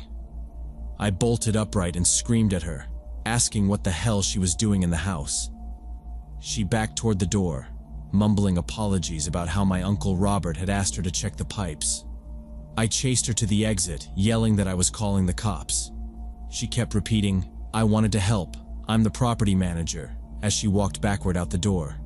But let me back up and explain how I ended up in this situation in the first place. 3 weeks earlier, my Uncle Robert asked me to stay at his cottage outside Phoenix while he worked on an oil rig in Alaska. I had just lost my programmer job and needed free housing badly. He needed someone to feed his old lab Rex and water the garden. The deal seemed fair until I met the property manager, Mrs. Cavano. She was around 50 with sharp movements and a habit of standing too close when talking. She immediately asked if I was married and if I lived alone. Then she offered to stop by a couple times a week to check that everything's okay. I told her I worked remotely and had a flexible schedule, so I could handle things. That was a lie. I didn't have any work, but I didn't want her coming around. Robert handed me 2 keys, front and back, and said the spare was missing. "Text me if anything breaks," he said. "She means well, but she treats my place like it's hers." I was 24, broke, and grateful, so I promised I'd keep it simple. The cottage was old but fine. Loud AC, thin walls, a yard with a tired lemon tree. Rex followed me everywhere and slept by the couch. On day 2, I saw Mrs. Cavano at the mailbox with a clipboard like she was taking inventory of the street. "Settling in?" she asked. I said yes. She asked my work hours and whether I expected visitors. I kept it vague. She told me the water line screams sometimes, and if I heard it, I should text her so she could pop in. I said, "I'll tell Robert." She smiled without her eyes and said, "Tell me." I managed this property. I told her I had it covered and went back inside. The first week, nothing happened. I worked on my resume, walked Rex, cooked dinners from my uncle's freezer. I kept the doors locked and the blinds mostly down. On day 8, I came back from a jog and found my laptop open on a different browser tab. It was a dating site I had been looking at that morning. I decided I must have left it like that. Rex was asleep by the door and didn't twitch. 3 days later, 2 beers were missing from the fridge, and there was a note on the kitchen table that said, "Robert, we need to talk about the water bill." -K quote. The dash under the initial annoyed me more than it should have. I texted my uncle a photo. He replied fast. There were no problems with any bills, and Mrs. Cavano didn't have keys to the house. "Lost them years ago. I changed the lock," he wrote. I asked if he'd told her I was staying. He said yes, because of Rex in the garden, but that was it. "Don't let her bug you," he added. I walked the house slow. Nothing dumped out, nothing obviously missing. My phone charger was in a different outlet, which I wanted to blame on myself. The bathroom mirror had a fresh streak like someone wiped it and stopped halfway. Calling the police over a weird note and 2 beers sounded like I was trying to get kicked out of free rent. I needed to be practical. If someone could get in, I had to make it harder. That night I checked the doors again. The front had a solid deadbolt. The back door had an old spring latch with paint crusted around it. I pulled on it and felt a little give. Out of paranoia, I called it research to feel normal. I looked up how latches get bypassed. The first video showed a guy slipping a card between the jamb and the latch tongue and popping it. I tried it with an expired library card. The door opened like it owed me money. My stomach dropped. I locked it, tried again, and it opened again with almost no pressure. Rex trotted over and bumped my knee. I pushed him back and relocked it. I texted Robert. "Back door can be opened with a card." Getting a deadbolt, he said he'd reimburse me and told me to keep Rex inside at night. I wedged a dining chair under the knob because doing something felt better than nothing. I set a basic motion alarm app on my phone. Around midnight, a car idled outside for a bit and then rolled off. I lay there listening to Rex snore and tried not to overthink the laptop, the beers, the note. In the morning, I bought a deadbolt, but didn't install it yet because I wanted to show Robert on video how easy the latch was. When I got back, I tested the back door one more time. I slid a credit card into the seam, angled it, and the latch gave with almost no pressure. It was a typical old latch without a deadbolt. I installed a deadbolt that same day and felt better for about an hour. Then I found 2 wet towels bunched in the tub even though I hadn't showered. I stood there squeezing one, and water dripped like someone had just used it. Rex barked at the hallway and wouldn't walk past the bathroom threshold. I checked the doors again, checked the windows, nothing obvious. That afternoon there were dirty footprints on the living room floor, flat, small, and dusty at the heel. I take my shoes off at the entrance. I wiped them up and took a photo in case I needed proof later. By evening I was done playing it casual. I slid furniture against the back door and stuck a little piece of tape on the window latches to see if anyone moved them. At dusk, while a movie was playing low, I heard scratching at the front window. Not like a branch. Slow, testing. I muted the TV. Rex stood up and growled, which he almost never did. When I pulled the blinds and looked, I saw a silhouette. Bun, narrow shoulders, one arm raised. Mrs. Cavano. She was waving like we were friends. I cracked the blind an inch, and she called through the glass. "Urgent message from Robert." I said, "Text me." She kept repeating that line and tried the knob. The deadbolt held. I told her, louder, I wasn't opening the door, and to leave. She paced across the porch and said I was being rude, that she was trying to help. I started recording on my phone, which made her step off the porch and stand by the yard light like she was considering something. Then she left. I sent the clip to my uncle. He replied, "I did not send her. Don't open the door again." After that, I locked the deadbolt constantly, even when I took a shower, which felt dumb until it didn't. I kept my wallet and keys in my pocket and put my laptop in a backpack with a luggage lock. I set a pan with forks stacked on the inside of the back door so it would crash if the door opened. I slept in bursts with Rex at my knees. The last days before my uncle's contract expired were coming up, and I started packing a little each day, planning to move out the following week. I told myself I could ride it out. It was almost over. Every time I thought about the note on the table, I felt stupid for not changing houses sooner. But I needed the free rent. That was the truth. That night I fell asleep on the couch in front of the TV. I was too tired to make it to the bedroom. Around 4 a.m. that breathing sound woke me up, steady, close, like someone waiting for me to move. I snapped up, saw her in the hallway with the rag and bucket, and chased her out yelling I was calling the police. She backed away fast, hands up, saying I misunderstood, that Robert wanted the pipes checked, that she didn't want any trouble. When the door slammed behind her, I locked both locks and shoved the chair under the knob, even though it made no sense after the fact. Rex shook so hard his tags clinked. I called 911. I kept it basic and stuck to facts. The dispatcher asked if I knew the person. Yes, property manager. Was there damage? Number. Were there weapons? Number. The officers showed up about 40 minutes later. 2 of them, calm, tired, but thorough. They checked the exterior, asked if anything was missing, took photos of the bucket ring on the hall floor and the rag mark on the door. One of them asked why I'd let it get to this point. I said rent was free, and I didn't expect someone to risk charges over whatever this was.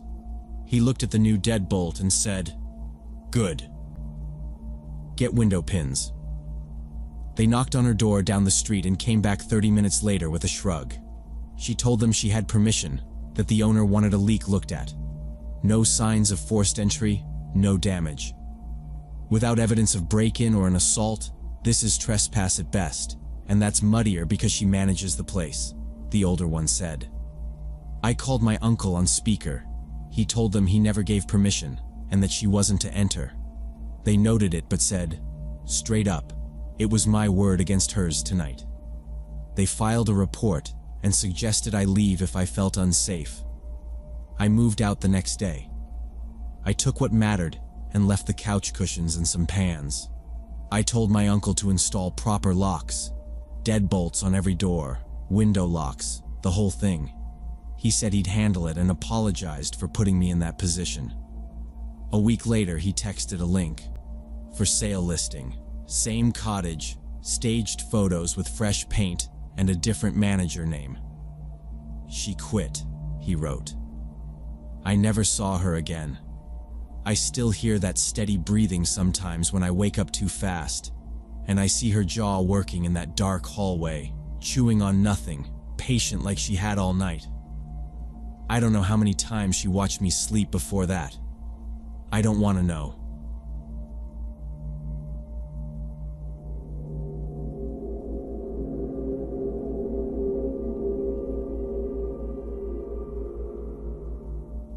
I used to work as a night security guard at this 10-story office building in the business district about 3 years ago. The building emptied by 8 p.m., and my shift started at 10, when it was just me and another guard named Marcus, who patrolled the underground parking garage. For about a month, We joked with other guards about the third-floor ghost. Motion sensors up there kept triggering after midnight, but when someone checked, the floor was always empty. Hallway cameras showed nothing, and we blamed faulty sensors. The company renting that floor did logistics work, strictly 9 to 5, so nobody should have been there at night. We figured the sensors were just broken. That's what I wrote in the log too, like a reflex. False alarm, likely motion drift. I didn't love those late pings though. The first week I told myself it was HVAC.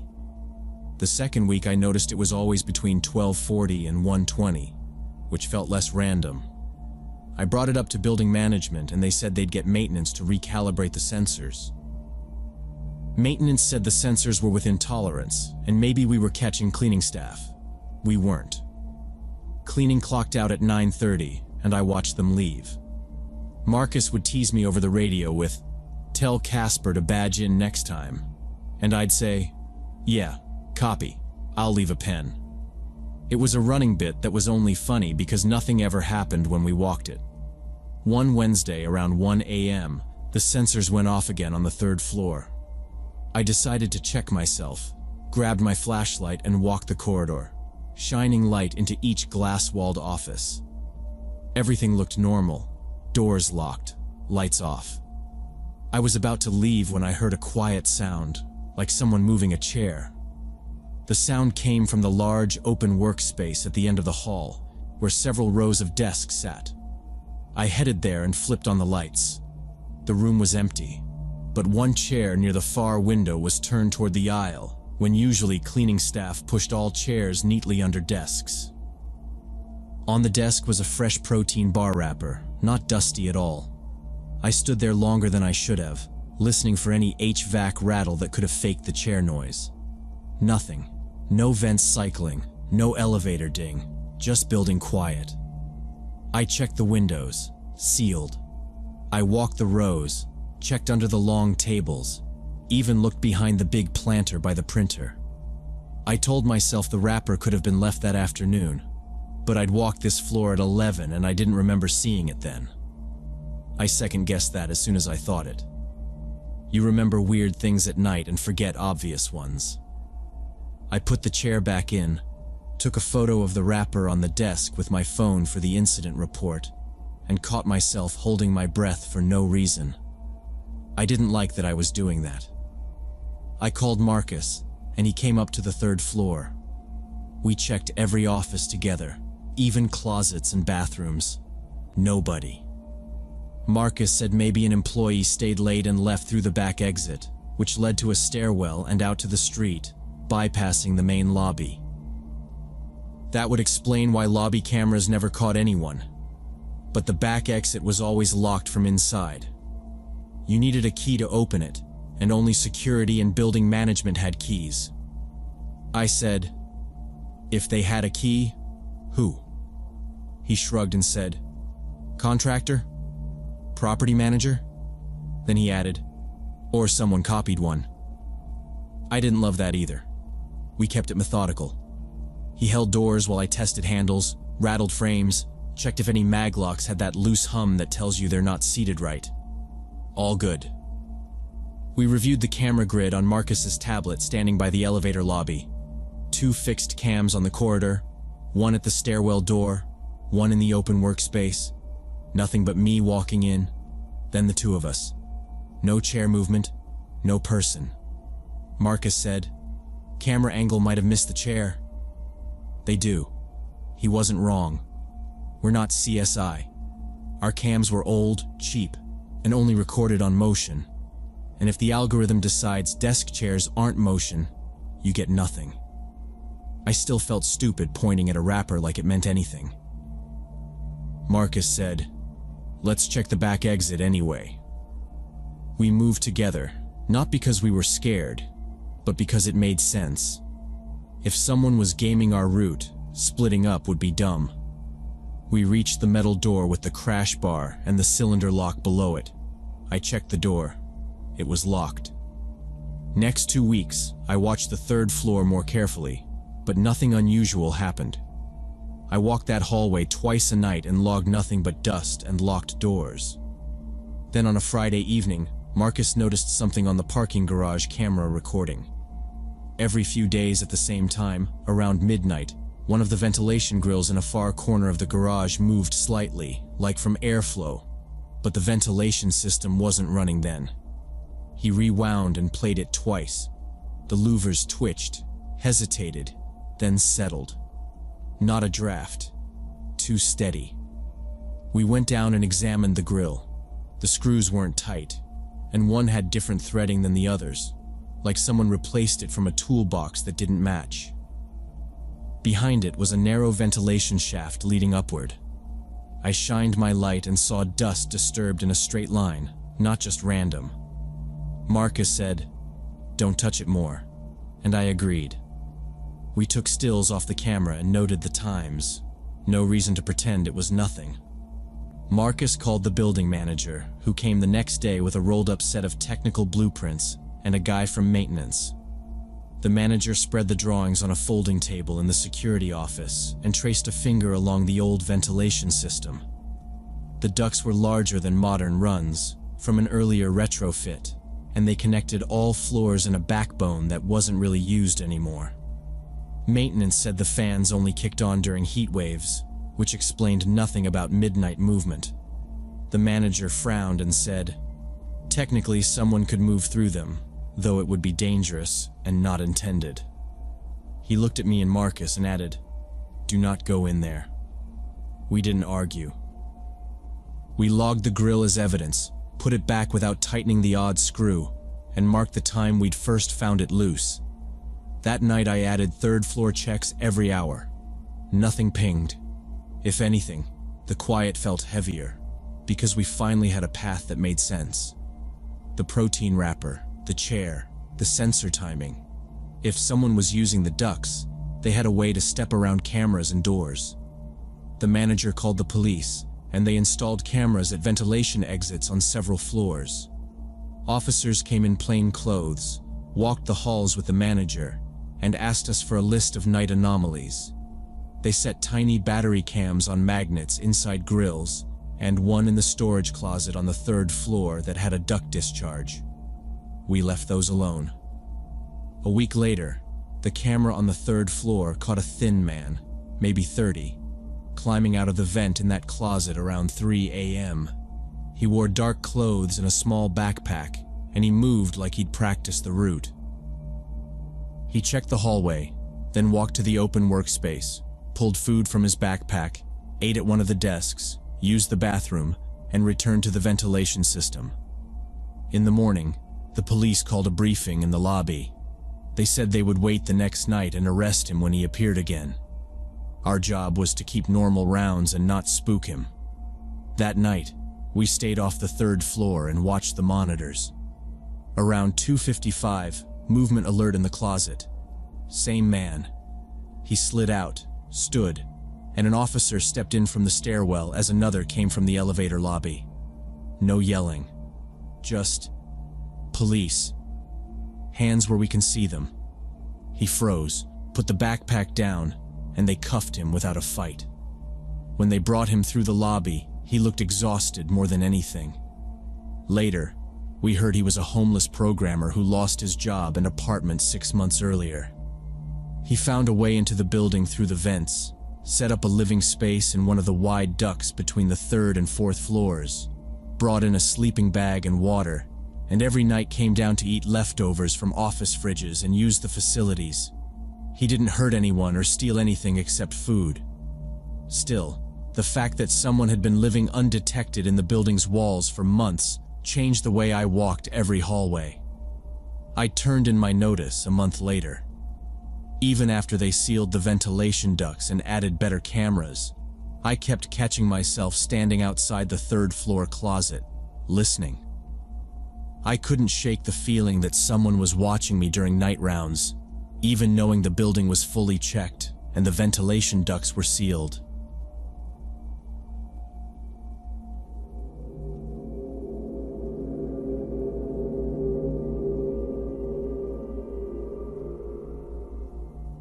Last summer, my husband Thomas and I rented a small cottage by the lake for our anniversary. It was the kind of quiet, out-of-the-way place you justify by saying you need a break from screens, even though you bring both laptops just in case. On Saturday evening, we went to a jazz festival in the neighboring town and got back around midnight. I was driving because I don't handle alcohol well, and Thomas had a couple glasses of wine. We were still talking about a sax solo when the headlights swept across the side of the cottage and landed on the kitchen door. It was slightly open. We definitely locked it. At first, I thought, wind maybe, bad latch, something like that. Then I saw how the door sat funny in the frame, like it had been shouldered. Thomas got out of the car before I could say anything and moved straight for it. He didn't stumble or anything. He was focused. He touched the edge of the frame and said, "It's splintered." I wanted to call the police right away, but he'd already gone inside, lifting his phone to use the flashlight. "Thomas, hang on," I said, and he said, "I'm just checking." And I followed him because the idea of standing alone outside felt worse. My heart was beating hard. I kept thinking about the rental listings line about a safe, family-friendly area, which suddenly felt like a sales pitch and not a fact. Inside, the living room looked normal. Shoes by the rug where we'd left them, our tote bags on the chair, both laptops still on the table, screens asleep. That threw me for a second.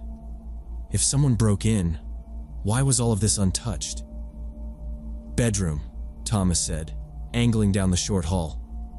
I let him go, told myself to be useful, and stepped the other way. The bathroom was at the end. The door was closed, which we hadn't done. I paused with my hand on the knob and said, "Hello?" Quiet, like I was the one intruding. No answer. I opened it a little, slow, the hinge giving a soft scrape, and my brain did that thing where it takes a second to accept what you're looking at. A man stood between the sink and the shower stall, crowded into that strip of floor like he'd been trying to disappear into it. Medium height, dark hoodie, backpack slung on one shoulder, a crowbar in his hand. We looked at each other. No words. He took one step forward, just one, and something in me chose for me. I slammed the door and threw my whole body against it, palm clamping the handle down. "Thomas!" I yelled. "Bathroom!" "Someone's in here." The door pressed back against me hard. "I'm here," Thomas said, feet pounding, and he hit the door with his shoulder at the same time the man pushed again. The wood shuddered. I braced my feet against the opposite wall and felt ridiculous, and then not ridiculous at all because the next shove came low and mean, like he'd put his weight into it. "Call 911, Thomas said, already leaning in with me, forearm against the wood, his breath fast. I got my phone out with one hand, the other still locked on the handle. The screen almost slid out of my palm. I dialed and the dispatcher picked up and I said, "We're at a rental cottage. Someone broke in. He's in our bathroom. We're holding the door." And I could hear myself sounding like I didn't believe it. She asked for the address, and I pulled it from the confirmation email, reading it wrong the first time, correcting it while the door pushed again. "Stay on the line," she said. "Officers are en route." "How many people are with you?" "2, I said. "And him." On the other side, the man went quiet, except for breathing, heavy, controlled, and these short, testing nudges at the door like he was checking where it flexed. The big hit stopped. That scared me more. "Does he have a weapon?" the dispatcher asked. "Crowbar," I said. Thomas mouthed. "Knife?" I shook my head. We couldn't see. I kept thinking, what if more than a crowbar? What if there's a second person? What if he's waiting for us to let up? "Units have your location," the dispatcher said. "Stay where you are. Do not engage him." "We're not," I said, which felt stupid because we were literally holding the door shut with our bodies. Minutes crawled. My legs shook from the angle. Thomas kept his weight centered, and when my grip slipped, he covered the handle with his hand without even looking. He said, very calm, "We're okay." And then, less calm, "Don't you dare." When the man pressed harder again, the hall smelled like dust and cleaner. I could hear the fridge kick on and off in the kitchen, and it made me want to laugh for some reason. "He's still there?" the dispatcher asked. "Yes," I said. The pushes got weaker or slower or both. I couldn't tell if he was getting tired or rethinking. I hated that I couldn't see him. I pictured the crowbar sliding under the door to hook the handle, or him stepping back and running at it. I shifted my shoulder higher and the wood creaked. Thomas whispered, "You good?" And I said, "Yeah," even though my arms burned. The dispatcher kept me talking. "Do you have any exits? Are there neighbors? Any safe room?" We said no to all of it. This place was all short distances and hollow doors and windows that looked nice in photos. "How far out are they?" I asked, and she said she couldn't say, but they were coming. I thought about the stupid reusable grocery bag I'd hung on the bathroom knob that morning and wondered if that was catching and helping us. I thought about our laptops in the living room and couldn't care less. We held the door. We stood there for about 15 minutes until we heard a police siren. The officers stepped onto the porch as the siren cut off, and we moved back, still holding hands without thinking. One said, "Step back," and another said, "Stay behind us." And they lined up at the bathroom with weapons ready. The handle turned, the door opened fast, and in 2 seconds they had him down and cuffed without any struggle. He looked about 30, skinny, hoodie sleeves damp, eyes dull, fresh track marks on his wrists, and he stayed silent. They pulled him into the living room, sat him, and swept the cottage again, checking drawers, bed, closet, and corners. Nothing was missing. Our laptops, wallets, and keys were where we left them, like he never touched anything except door. An officer asked, "Anything feel off? Anything moved?" And we both said no, because nothing looked different except the frame.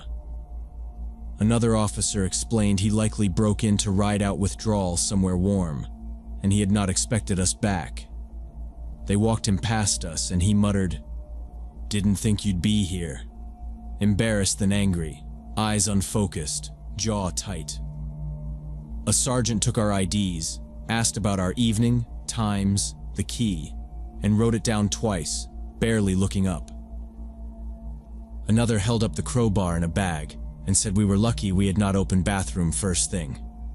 He said the man had been in there at least 2 hours before we arrived, probably listening for us to return.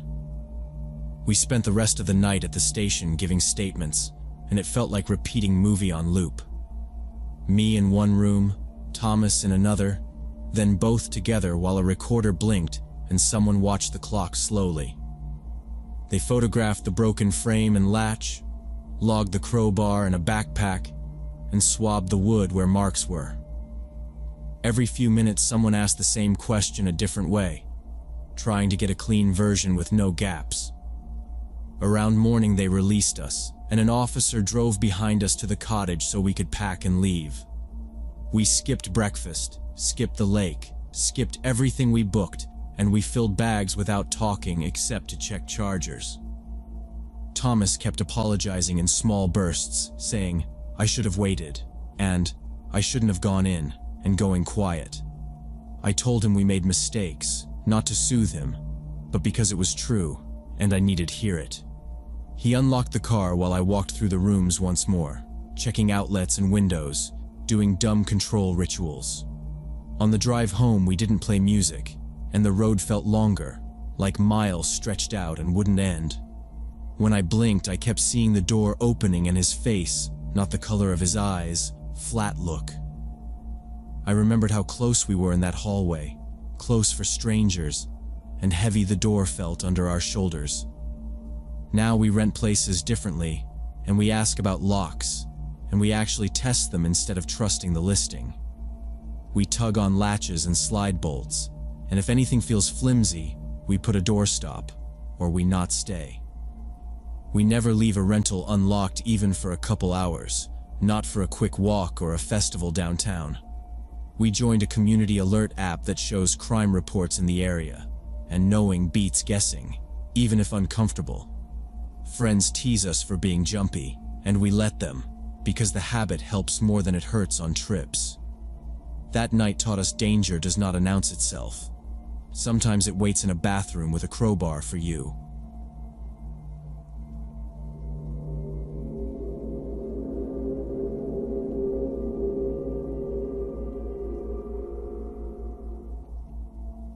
I work night shifts in the emergency department at County General, which usually means I'm driving home between 2 and 3 in the morning when the roads are completely empty.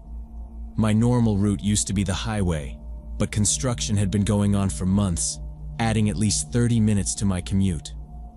About 2 months ago, I discovered Maple Road, an old back road that cut through the woods and saved me 20 minutes. It wasn't ideal because there were no streetlights and the road was narrow, barely wide enough for 2 cars to pass. But I was always exhausted after a 12-hour shift and just wanted to get home. That October night, I'd had a particularly brutal shift, 3 critical patients and non-stop chaos. I left the hospital around 2:30 and headed for Maple Road like usual, my headlights the only light once I left town. I remember thinking I should have eaten something before clocking out, because my hands were shaking a little on the wheel. Not from fear, just the caffeine and the come down after adrenaline. The radio was off. I like quiet on those drives, not that it's peaceful quiet, more like my brain finally catching up. My badge lanyard was still around my neck and it kept tapping the steering column every time I hit a bump. I told myself to take it slow around the blind curves, because the roads got these ditches that swallow tires if you drift even a little. There was fog sitting low near the creek crossing, the kind that doesn't look like much until you're in it, and then everything is a smear for 5 seconds. I kept checking my rear view even though no one was behind me. Habit. The car's cabin light flickered once when I hit a pothole, and I had that weird micro thought, did I shut my locker? And then forgot it again. About 10 minutes down Maple Road, I saw flashing orange lights ahead through the trees. As I got closer, I could make out a construction warning light sitting in the middle of the road, the battery-powered kind that blinks slowly. 2 orange traffic cones were knocked over on either side of it, lying on their sides on the asphalt. I slowed way down, looking for any sign of actual construction or roadwork. There were no warning signs before this spot, no vehicles, no equipment, no workers, nothing that would indicate a legitimate closure. I pulled out my phone and checked the traffic app, but it didn't show any road closures on Maple. The whole setup looked like someone had just grabbed some equipment and dumped it there. I figured maybe the construction crew had forgotten to pick it up after finishing their shift. Still, it bugged me. If this was an official closure, there would be sawhorses or at least a road closed sign. Also, the cones weren't placed. They were tossed. The light itself looked scuffed up, like it had rolled. I rolled the window down a couple inches and listened. Crickets. No engine sounds. No distant voices, just the click of the blinker and that soft battery strobe. I flashed my high beams down the lane. The pavement ahead looked fine as far as my lights reached. I even reversed a few feet to see if I'd missed a detour sign. Nothing. I told myself to just move the junk, drive through slowly, and get home. I was picturing my couch, the way I always do after nights like this. I thought about calling the non-emergency line to report the debris, then decided I'd do it once I was past it. I put my car in park and left the engine running, then got out to move the cones and the warning light off the road so I could pass. The night air was cold and I immediately wished I'd grabbed my jacket from the back seat, but I figured this would only take a minute. I walked over to the first cone and picked it up to move it to the shoulder. That's when I heard something rustling in the bushes on the right side of the road. I turned and saw a man stepping out from between the trees, just a dark silhouette at first. He raised one hand like he was waving hello and called out, "Road's closed. There's a sinkhole up ahead. Dangerous to drive." His voice sounded flat and rehearsed, like he was reading from a script. I looked past him down the road and couldn't see any sinkhole or any reason the road would be closed. He kept his hand up a second too long, like he wasn't sure what to do next. I didn't step closer. I set the cone on the shoulder and said, "Did you set these up?"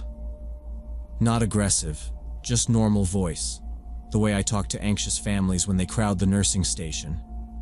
He said, "Crew left them. I'm just helping." Big hole. Can't see it until you're on top of it. He didn't come into my headlights fully. He was angled so his face stayed dark. His clothes were dark too, work jacket maybe, or just a dark hoodie under something heavier. I couldn't tell. I kept my door in my peripheral vision, and the engine running behind me felt like a tether. "Where's the crew?" I asked. "They left," he said, same flat tone. "They'll be back in the morning." He gestured past me at my car. "You should turn around." It was the way he said should, not a suggestion. I've had belligerent patients tell me similar, and I've learned to listen to tone more than words. I said, "There's no closure on the app." "Which company's working out here?" He didn't answer that. He said, "People don't always update the app." True, but irrelevant. I picked up the second cone without taking my eyes off him and moved it to the shoulder too. He shifted his weight like he was about to step closer, then didn't. The warning light blinked between us, slow and steady, lighting his boots every second and then nothing. My fingers felt stiff from the cold, but I wasn't shaking. I said, "I'll go slow and check it out." He said, a little faster now, "It's right around the bend." "You won't see it. Road's undercut." I glanced down the road again, squinting, and saw clean asphalt, double yellow, and tree shadows. I looked past him down the road and couldn't see any sinkhole or any reason the road would be closed. I asked him where the warning signs were and why there was no detour posted, but he just repeated the same line about it being dangerous and that I needed to turn around. I said, "If there's a sinkhole, I'm calling it in," and reached into my pocket for my phone without looking away from him. He took 2 steps closer, fast. "Don't," he said, and it wasn't loud, it was flat again, but the word hit like a hard stop. He still hadn't shown me a badge, a vest, anything.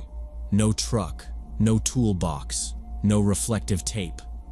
Just a man who had been standing in the trees at 3 in the morning pretending to be road crew. My gut finally caught up to what my eyes already knew. This wasn't a closure. This was a setup. I started backing toward my open door, slow, keeping my hands visible and my voice even. "All right, I'll turn around," I told him, because I didn't care about pride. I cared about getting out.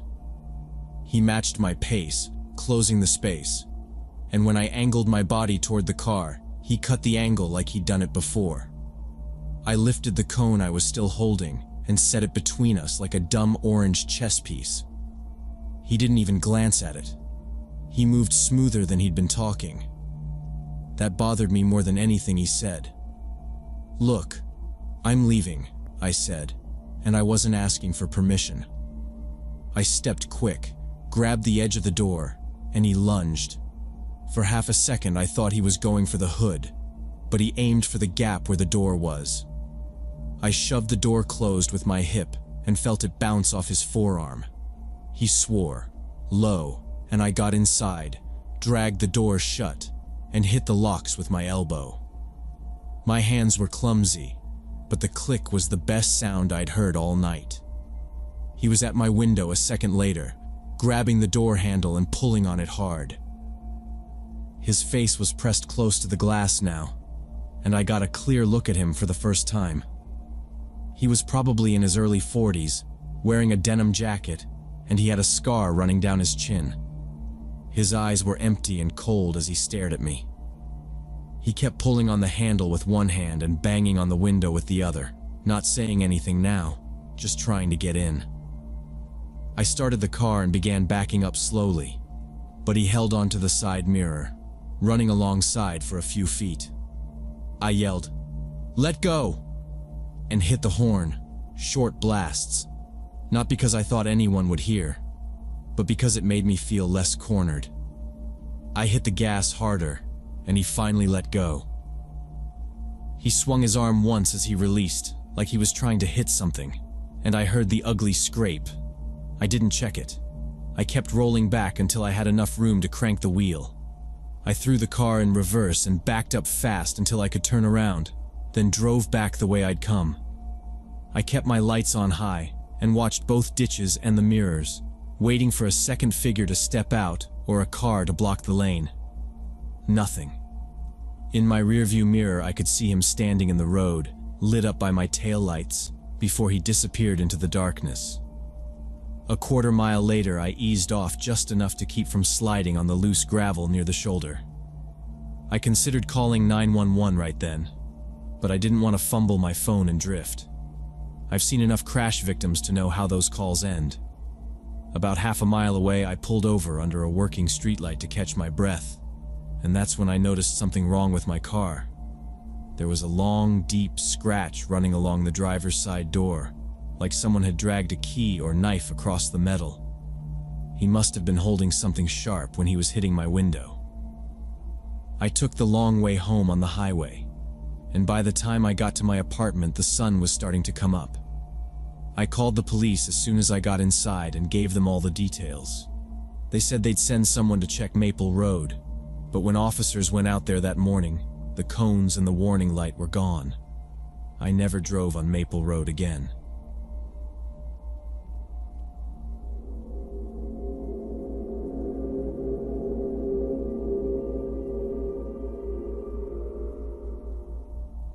I found out someone had been living in my house for 2 weeks, and I had no idea.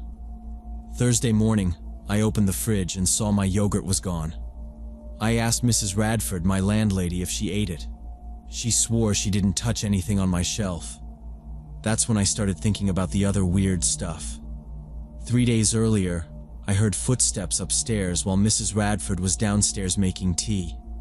My bedroom door was open when I came back from class, even though I locked it. There were wet footprints in the bathroom I didn't make. A towel disappeared. I told myself I was stressed. Midterms, long shifts at the library, poor sleep. So I figured I messed something up. Or maybe she forgot a boundary. But the yogurt. It was labeled with my name and the date. I held the empty space on the shelf and said, "Look, if you needed it, just tell me." She shook her head, lips pressed tight, and her eyes flicked to the ceiling like she was doing a math problem no one taught her. Then she went pale. "Come downstairs," she said. "Please."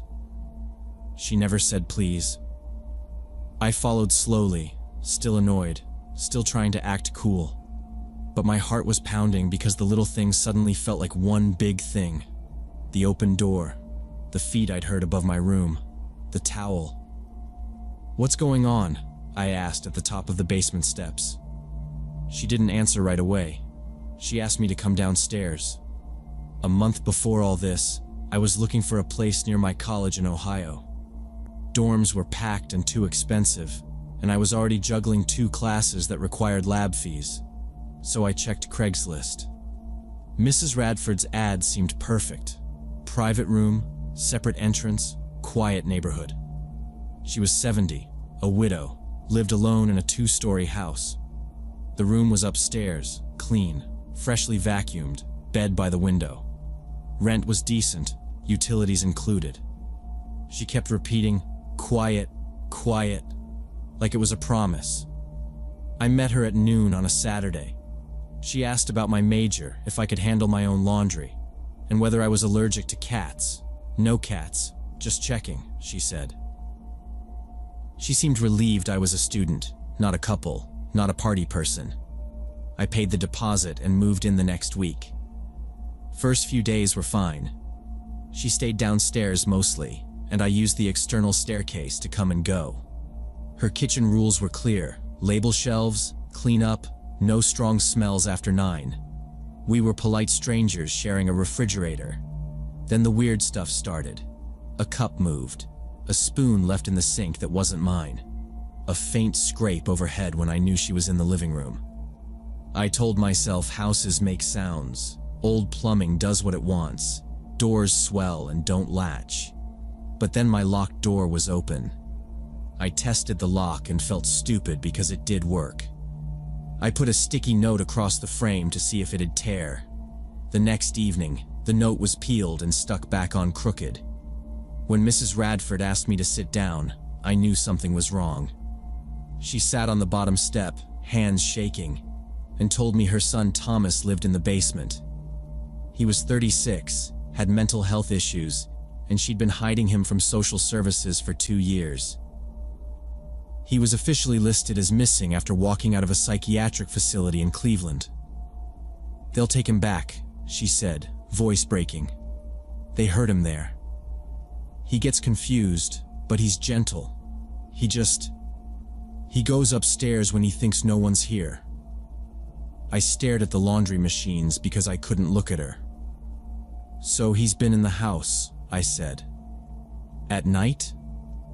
She nodded, then rushed to say he was harmless, that he knew to stay downstairs, that she locks the inside door when he's agitated.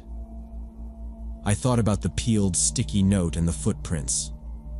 "My door was open," I said. "I lock it." She covered her face and mumbled that she tells him not to touch anything, that he doesn't understand boundaries when he's upset. I asked, "Is he here now?" And she said yes, sleeping on a cot behind the storage room. My stomach flipped so hard I had to hold the railing. I asked why she didn't tell me before I moved in. She said no one would rent to a woman with a missing son in the basement. "I needed help with the mortgage," she said, "and I needed him close." I told her I should call someone, not the police, just someone. She grabbed my sleeve. "Please. Please don't," she said. "They'll take him." She begged me to give her a day, to figure out a plan. I said I'd think about it.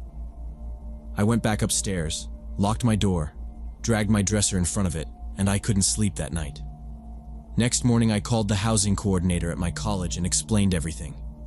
She listened, asked me to repeat the part about the peeled sticky note, then said, "You need to contact the police right now." I didn't want to blow up my housing in the middle of the semester, but I also couldn't ignore that I'd been sleeping above a stranger. I made the report.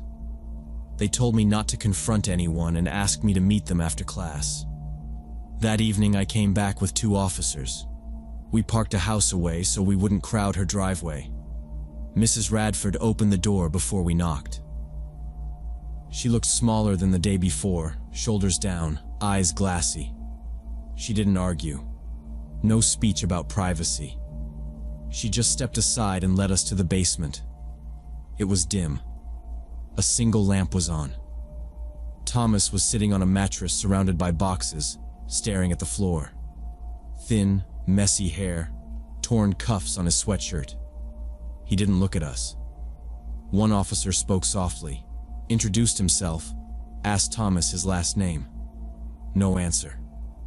The other officer radioed in Thomas's first and last date of birth from Mrs. Radford, and then called psychiatric services. They confirmed he was on their missing persons list and needed inpatient care. While we waited, Mrs. Radford kept saying, "He's gentle, he's gentle," repeating it without noticing she was repeating it. Thomas rocked a little, hands tucked into his sleeves. I stayed near the stairs because I wanted a clear path out. The officers kept their voices low. When the crisis team arrived, 4 people came in with calm faces and steady movements. They talked to Thomas for a minute, got him to stand, and guided him out without resistance. In the hallway, Mrs. Radford was crying. Not quiet crying. She was loud, red-faced, and she pointed at me. "You betrayed me," she said. "You promised you'd think about it." I said, "I did." One officer stepped between us. Outside, away from her, the older officer explained Thomas had a history of violent episodes, including attacking a nurse at the facility 3 years ago. He said, very plain, that Thomas could have seen me as a threat. While searching his stuff, police found a kitchen knife tucked between 2 flattened moving boxes. An officer showed it to me without drama, just a fact. He said it looked like one from our kitchen drawer and that Thomas probably took it during his trips upstairs at night. "When people feel cornered, they arm themselves," he said. "He might have seen your presence as a threat." That erased most of the guilt I was still carrying.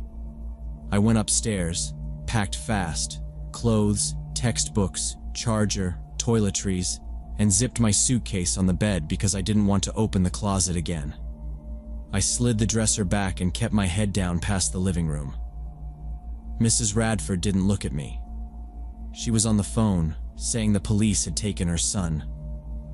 I left that night and slept on a friend's couch. I emailed to say I'd collect the rest with someone present. She replied once. The deposit was forfeit. I let it go. That was 4 years ago. I graduated, moved to another state, and I have a job now. I still double-check locks, sometimes wedge a chair under the knob. I think about the knife and the peeled note and how close I came to never knowing why my door was open. Maybe she rented for money. Maybe she wanted help. I hope he's getting treatment. I won't risk that again.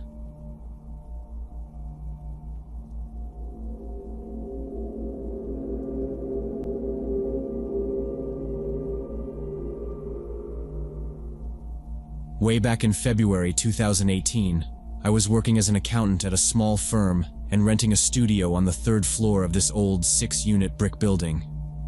I was 24, pretty routine guy, usually in bed by 11. Some nights my brain wouldn't quit.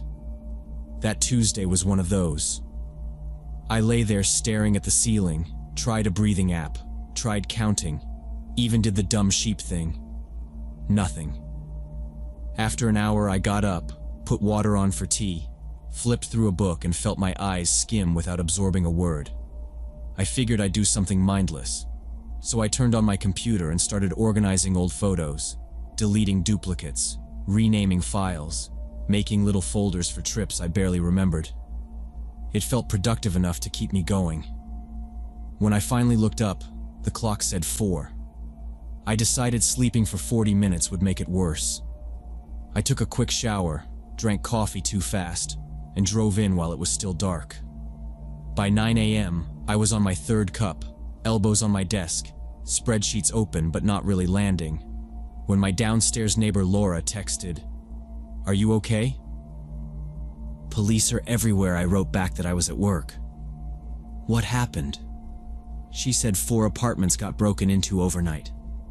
Everyone was asleep. Someone took her laptop from her bedroom while she slept. She added it had been on a desk 3 feet from her bed and she didn't even wake up. I felt this cold slide through me. I asked which apartments. She replied, 2nd and 3rd on the 1st floor, hers on the 2nd, and one on the 3rd. Number 5, right across from mine. I stared at my phone for a minute, trying to picture the hallway. My door, then the stairs, then 5 with the peeling number. I asked if anyone got hurt. She said no, just shaken, and the police wanted statements from everyone who lived there. I told her I'd come back at lunch. She said, "Hurry, I don't want to say the wrong thing." Around noon, I told my boss I had a situation at my building and took my car. I parked half crooked because 2 police cars were out front and people were on the steps. An officer was talking to the 1st floor neighbor in her robe, writing in a notebook. Laura waved me over like she'd been holding her breath. She looked tired and kept rubbing her wrist like she didn't know where to put her hands. I woke up at 7, she said, and my front door was slightly open. Laptop was gone from the desk. Wallet from the hallway table too. I didn't hear anything. Nothing. Her eyes flicked toward my door upstairs like she was still checking it was there. The neighbor on the first floor said her phone, tablet, and cash were taken straight out of her purse by the couch. I always zip it, she kept saying, like that detail should have mattered. The officer nearest us explained in this calm, practiced tone that the burglars used lockpicks. No force at entry on any unit, he said. Old locks are easy to manipulate. They come in quiet, take what's visible, leave, move on. People sleep through it. He asked about our building's main entry and I told him the front latch sometimes didn't catch unless you pulled hard. He wrote that down. Another officer had a small kit open on the stairs. Brush, powder, bags. But he wasn't dusting much. Handles are touched by everyone, he said, like he was answering a question we hadn't asked yet. I asked Laura if anything else was missing.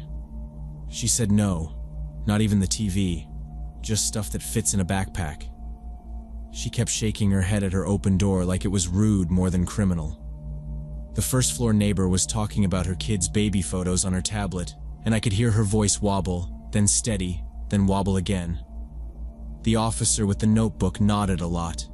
He said they'd canvass, check cameras on the corner store if the owner cooperates, and send someone by property managers about the locks.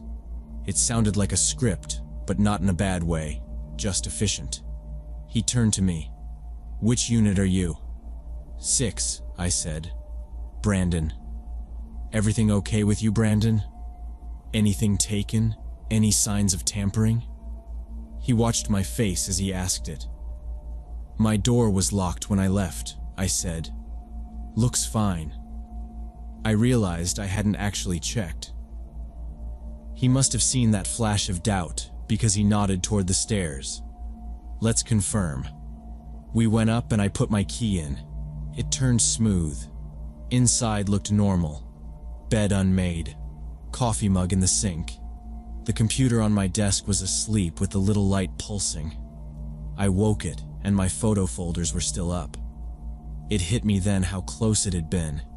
If they'd tried my unit at 2 or 3, I'd have been sitting there. I pictured the door turning, someone stepping into the blue glow of my monitor, seeing me seeing them. That image was so clear it made my shoulders tighten. Back in the hallway, Laura asked the officer how many there were. He said could be 1 moving fast, could be 2 leapfrogging. These types prioritize speed and silence, he said. They test a door, in and out in under 2 minutes. He looked at the dead bolts like he was measuring them with his eyes. "These are original?" I said, "Yeah, the landlord hasn't updated anything since forever." He scribbled again. Downstairs, the first floor neighbor asked if they'd come back. He didn't say no. He said, "Criminals return to soft targets. We harden the target." Then he looked at me. "Your unit wasn't hit?" I shook my head. He asked what time I'd gone to bed. I told him I hadn't, not really. He said, "Meaning?" I said yes, I'd been awake all night. Light in my window was on until 4 a.m., computer running. The officer looked right at me and said I got lucky. He said they skip apartments with lights on and pick the ones that look asleep. Dark, quiet, predictable. He said it flat, not trying to scare me, just facts. I felt that drop in my stomach because it lined up too neatly with my night. I'd been up for no good reason, restless, and that insomnia pulled the target off my door. I stood there in the hall nodding like I understood it, but I was thinking about the lamp on my desk and the blue glow of my monitor. If I had fallen asleep at midnight like usual, my place would have been dark. Same old lock. Laptop on the desk, phone charging by the bed, camera on the shelf because I always forget to put it away. I'd have been out cold after the caffeine wore off. They would have opened the door, taken what was right there, and backed out. I wouldn't have heard anything. That was the part that stuck with me. Not just losing stuff, but not even waking up while someone stood a few feet away, breathing quiet, pocketing my life like it was nothing. When I came home that evening, the building felt different in a way I could point to. People were alert. Doors cracked, voices low, then quick clicks of locks. Laura asked if I was buying a new deadbolt. I told her I'd wait to see what the landlord did because money was tight, but I'd use the chain in the meantime. The officer suggested a routine. Lights, lock, chain, check the peephole before opening, call if someone tried the handle. No drama, just steps. That helped, because steps are something you can do even when you're tired and a little shaken. 2 days later, Laura texted that they caught them. An officer called and confirmed it. 3 guys from a neighboring area. Not teenagers, not messy. He said they'd been doing this for months, hitting older buildings with weak hardware. Patrol found them sitting in a car at 4 a.m. with a backpack full of electronics and cash. A warrant on their place turned up items from dozens of apartments. He told me to write down my serial numbers and keep photos of receipts. He said it helps later. I realized there was a system for everything, even this. Knowing they were just people didn't make it smaller. It made it practical. They weren't special. They were organized and quiet, and that combination works until it doesn't. The group chat lit up with questions about stolen laptops and whether photos could be recovered. The answer was mostly no. You don't get the sentimental stuff back. You change what you can control and move forward. Even Laura, who was shaky that first day, started talking like that. Lists, purchases, reminders. Nobody bragged about being brave. We just compared steps and promised to text each other if anything felt off again soon. After that, I always checked the lock twice before bed. The landlord installed new locks in every unit the next week. New deadbolts, stronger plates. The front door finally fixed so it catches without a pull. People stopped propping it open. I still have nights when sleep won't come. I don't get as annoyed. I turn on the light, make tea, answer emails, clean out folders. Part of me thinks, what if tonight is the night where staying awake saves me from something bad? It's irrational, I know, but I can't shake it. Sometimes a problem ends up protecting you anyway.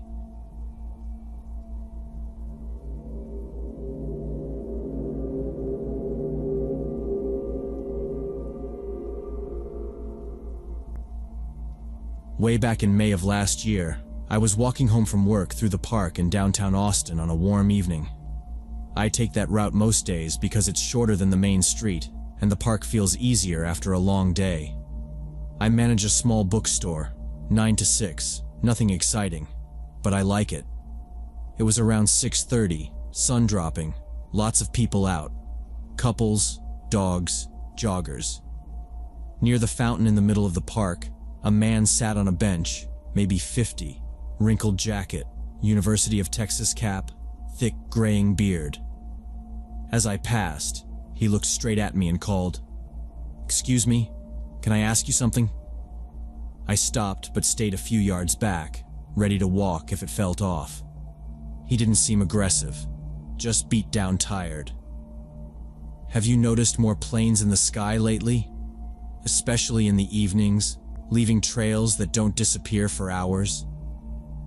I gave a vague little nod, mostly to be polite, not because I had an opinion about it. He went on, more animated than I expected. "Those aren't normal contrails. Those are chemtrails. The government is spraying chemicals for population control. I've been studying this for 3 years. I have evidence." He pulled a crumpled printout from his jacket, pages with charts and washed out photos of skies, and jabbed his finger at the cloudy streaks like I should have seen it already. I told him, as gently as I could, "I think those are just regular planes on flight paths." He shook his head, almost smiling, like I'd said the secret password. That's exactly what they want you to think. You know why I can see this and others can't? He glanced around, lowered his voice, and leaned a bit closer. Because I'm one of the few who didn't succumb. In 2015, I had surgery. Appendicitis, officially. But I'm certain that's when they implanted the chip in my head. I can feel it, especially when it rains or a storm is coming. That's when it clicked for me. This was a mental health situation. He still didn't read dangerous, more like desperate to be heard. People were walking by, throwing us looks like we were an odd street act. I considered just saying, "Hey, I need to get going." But he'd picked me because I'd paused, and cutting him off felt like kicking a stray dog, so I stayed a minute. The chip was supposed to turn off my critical thinking, but something went wrong, and instead I started seeing the whole picture, he said. I stood there listening, half out of manners, half because some part of me was curious how far the story went. He told me he was staying at a shelter on 6th Street and came to this park every day to monitor the operation and document aircraft activity. He dug out a small notebook from another pocket. The pages were packed edge to edge with tiny writing. Times, wind direction, temperature, notes like humid, head pressure higher, persistent trails. He laid it open for me like a ledger. See? I log every plane, the time, the direction, the weather conditions. There's a pattern. They spray more before elections and during protests. He said it the way you'd point out the answer key in the back of a textbook. I asked, careful with my tone, "Have you talked to a doctor about this?" He laughed, but there was nothing funny in it. Bitter, worn out. Doctors are part of the system. They're the first ones who get instructions to label people like me as paranoid and prescribe pills that fog the mind. I tried them. It only makes it worse. He kept talking for about 10 minutes. Bugs in the phone poles, secret labs under the city, coded messages hidden in billboards. I listened, nodded, didn't argue. There's no point arguing when someone's reality is that solid. When he stopped to breathe, I said, "I have to go, but thank you for sharing this with me." He looked at me like he was weighing if I meant it, then nodded, serious. "Be careful. Watch the skies. Don't trust official narratives," I said I would and started walking. When I glanced back once, he was already sitting again with the notebook, staring up.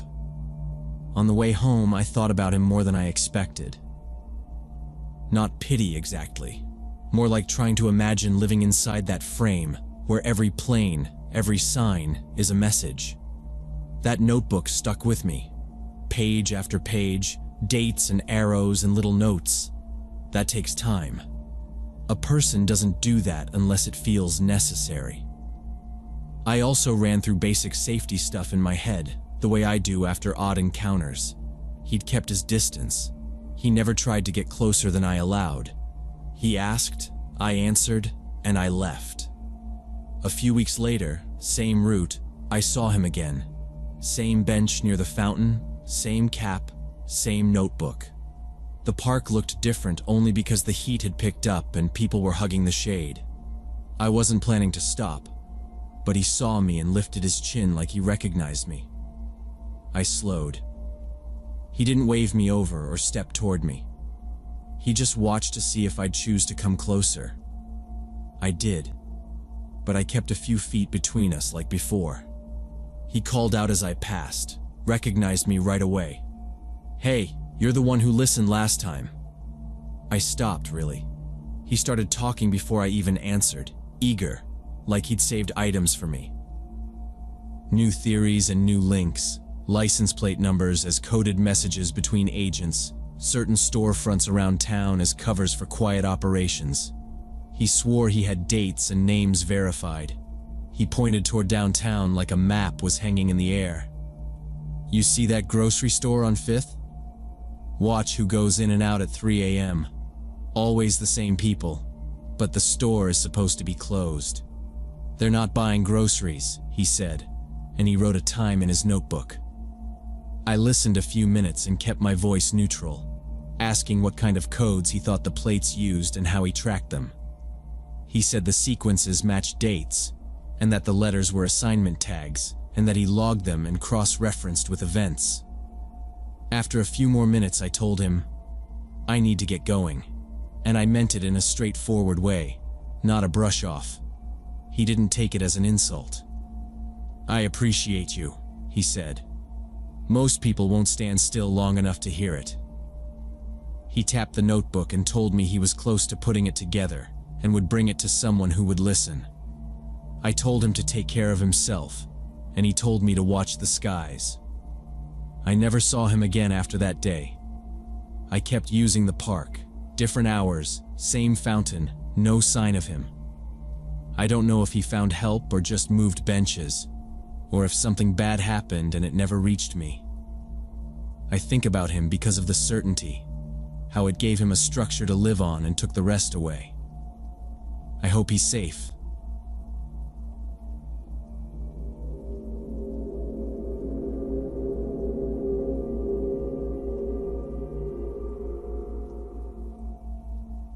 I was working the overnight shift at a 24-hour supermarket about 8 months ago. From midnight to 6 a.m., only 3 of us covered the entire floor. It was a Wednesday night, middle of the week, barely any customers, just the usual shift for restocking. Around 1 in the morning, I noticed this guy, maybe 30 years old, standing by the lottery ticket display near the registers. He'd been there for like 20 minutes, holding his phone, seemingly texting someone, occasionally glancing toward the entrance. I walked over and asked if he needed help. He snapped that he was waiting for someone and everything was fine. His voice was tense, but I figured he was just tired or annoyed that whoever he was waiting for was late. He wasn't buying scratchers, wasn't even pretending to browse, just planted there. Hoodie up, cap low, clean sneakers, and he had that way of standing where his feet were angled toward the doors like he was ready to move. I said, "All right, let me know if you need anything," and stepped back toward the end of the lane. Denise, my cashier, raised an eyebrow at me. I gave a small shrug. He kept looking at the sliding doors like he expected someone to appear any second. At one point, he typed a long message and then locked his phone without sending it. That stuck out to me. People don't do that unless they're rehearsing something or they don't want a record. I told myself I was overthinking it. We had pallets to break down. Milk, yogurt, some deli stuff that always arrived half frozen. Luis had called out, so I was splitting stock with a temp who moved slow and kept asking where we kept the box cutter refills. I did a walk past the guy again on my way to grab a printer ribbon. He avoided eye contact. Not nervous exactly, just tight. He asked what time it was. I told him 1:08. He nodded and went back to staring at the doors. I remember thinking, if you're waiting that long for a ride, you sit down. But he wouldn't sit. Like he had to be upright to catch something as it happened. I needed to check the night delivery in the back, where the cold storage was, so I asked Denise at the register to keep an eye on the floor. I spent about 40 minutes back there, counting dairy products and signing delivery forms. The temp screwed up the counts on the yogurt, and I had to redo them, which put me behind. The dock was loud with the reefer running, but I kept my radio on in case Denise needed me. Nothing came through. When I came back to the registers, the guy was gone. Denise said he just turned around and left about 10 minutes earlier, didn't even buy a lottery ticket. I didn't think much of it. Maybe whoever he was waiting for never showed. I asked if he said anything. She said, "Nope, just walked out fast." The rest of the shift was quiet, and I went home at 6 like always. Nothing seemed off. Sleep was short because I had to come back the next night. Thursdays are usually worse for stocking, more pallets, more freezer stuff that eats time. I badged in at 10:56 p.m. Carlos, the day manager, was still there at his desk in the little office behind customer service. He waved me in and shut the door, which he doesn't do unless it's about schedules or someone stealing an energy drink. He said, "Hey, don't clock out after 6 tomorrow until you talk to me. But first, 2 detectives came by this morning." I told him, "Okay, what for?" He said they were canvassing about the overnight shift. He checked the store camera pulls with them and printed a still. He slid the paper over. "Post office got hit," he said. 2:30 this morning, the one 3 blocks over. Guy hands the clerk a note, shows like he's got a piece under his jacket. No shots. Clerk opens the safe. Whole thing's over in a couple minutes. He didn't say it casual. Carlos never does when the cops come by. He said the detectives were pulling camera angles from the stores along the main road to track the route. They'd gotten our front entrance and lottery aisle from around 1 o'clock. They asked if anyone remembered him. "Denise said you talked to him," he said. "I told them you'd be in tonight." I picked up the still. Grainy, but clear enough. A cap with a flat brim, hoodie, a shadow of stubble. The camera angle at the post office must have been better because the face matched without effort. Same jaw, same line under the eye, same way he kept his chin down like he wanted to hide without looking like he was hiding. I could see the edge of a folded paper in his hand in the post office shot. In ours, his phone was in his palm and his thumb hovered like he'd paused mid-text. I remembered him locking the screen without sending. That landed harder now. Carlos said the detectives would probably come back during our shift or call me. He asked, "He give you any trouble?" I told him no. Just said he was waiting for someone.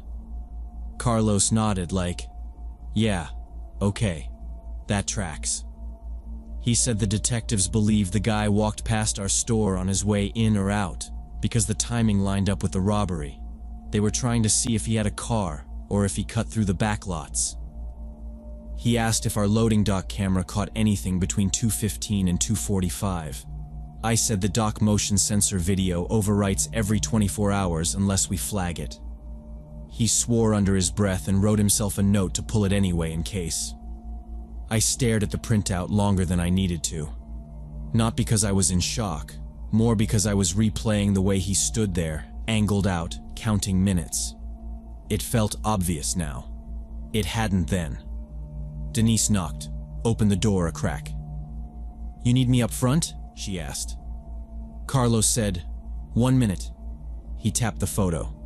"Same guy?" That was the guy by the lottery counter.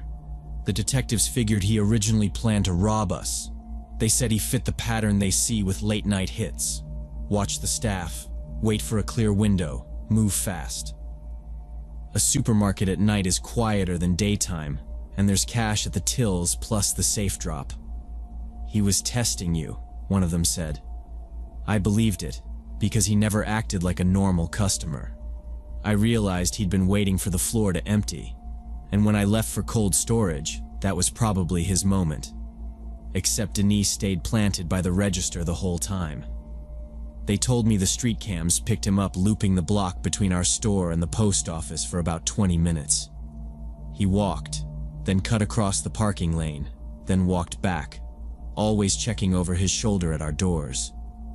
They showed me a still where he paused under the awning across from our entrance and looked straight through the glass. He was deciding where the fewest eyes were, the other detective said. The timing lined up. He leaves us around 1:50, circles, then by 2:30 he's at the post office. Same clothes, same posture. They asked me to walk them through our usual overnight routine. I told them how I typically send the cashier to clean the break room or face aisles when I'm counting inventory and back, because it keeps them busy and close to the panic button by the time clock. That night, though, I specifically told Denise to stay visible because of the guy.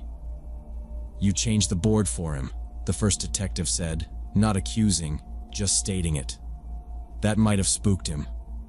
He wants quiet. 2 employees in sight makes noise. Denise added that she never looked away from him once, which, knowing her, is true. They wanted to see the dock footage, but our sensor camera overwrites at 24 hours unless flagged, and by the time they came, it was gone. Carlos was mad at himself for not pulling it the second they mentioned the robbery. We still gave them the entrance angles, the lottery aisle, and the customer service counter. They asked if we ever saw a car. We didn't, just him on foot. They asked if he touched anything. I said he leaned an elbow on the countertop, but I'd wiped it at shift change like I always do, which got me a tight nod and a fair enough. It felt like every normal habit erased something they hoped to find. That night was slow. The detectives left business cards and said they'd call if they needed more. Denise kept joking, quiet, nervous jokes, about charging rent to creeps who loiter. I told her to stick to the script. Greet, offer help, then notify me. We checked our safe drop times and added an extra one at 1:30 so less cash sat up front. I wrote a note for all shifts. No one closes alone. No one counts cash outside the office. And if someone lingers weirdly, 2 people remain visible. It wasn't overkill. It was overdue. The temperature didn't show again after that week. I didn't argue. I never found out exactly why he walked away from us and went to the post office. Maybe he saw me watching the monitors. Maybe he figured we'd call security and stall him. The detective said the only person there was an elderly clerk running graveyard alone, a guy who couldn't physically resist and who followed the note to the letter. The robber got cash from the safe and some registered mail bags, then disappeared into the side streets. No plates, no face on the exit camera. He kept his head down and the brim forward. His trail went cold 2 blocks past the post office. I changed our overnight procedures after that. Now the cashier never stays alone in view, and we installed extra cameras over the lottery, the vestibule, and the dock. Carlos got corporate to approve sturdier panic buttons and a second set of mirrors. We did a staff meeting where we practiced how to stall and what to say if someone passed a note. I think about how close we were. Not in a dramatic way. Just a straight line from him standing at that lottery rack to him sliding a note across our counter. Every time I pass that display, I see his jaw locked and his thumb hovering over the phone. And I think about how one small change in routine, me asking Denise to stay at the register, might have kept us from going through what that post office clerk experienced that night.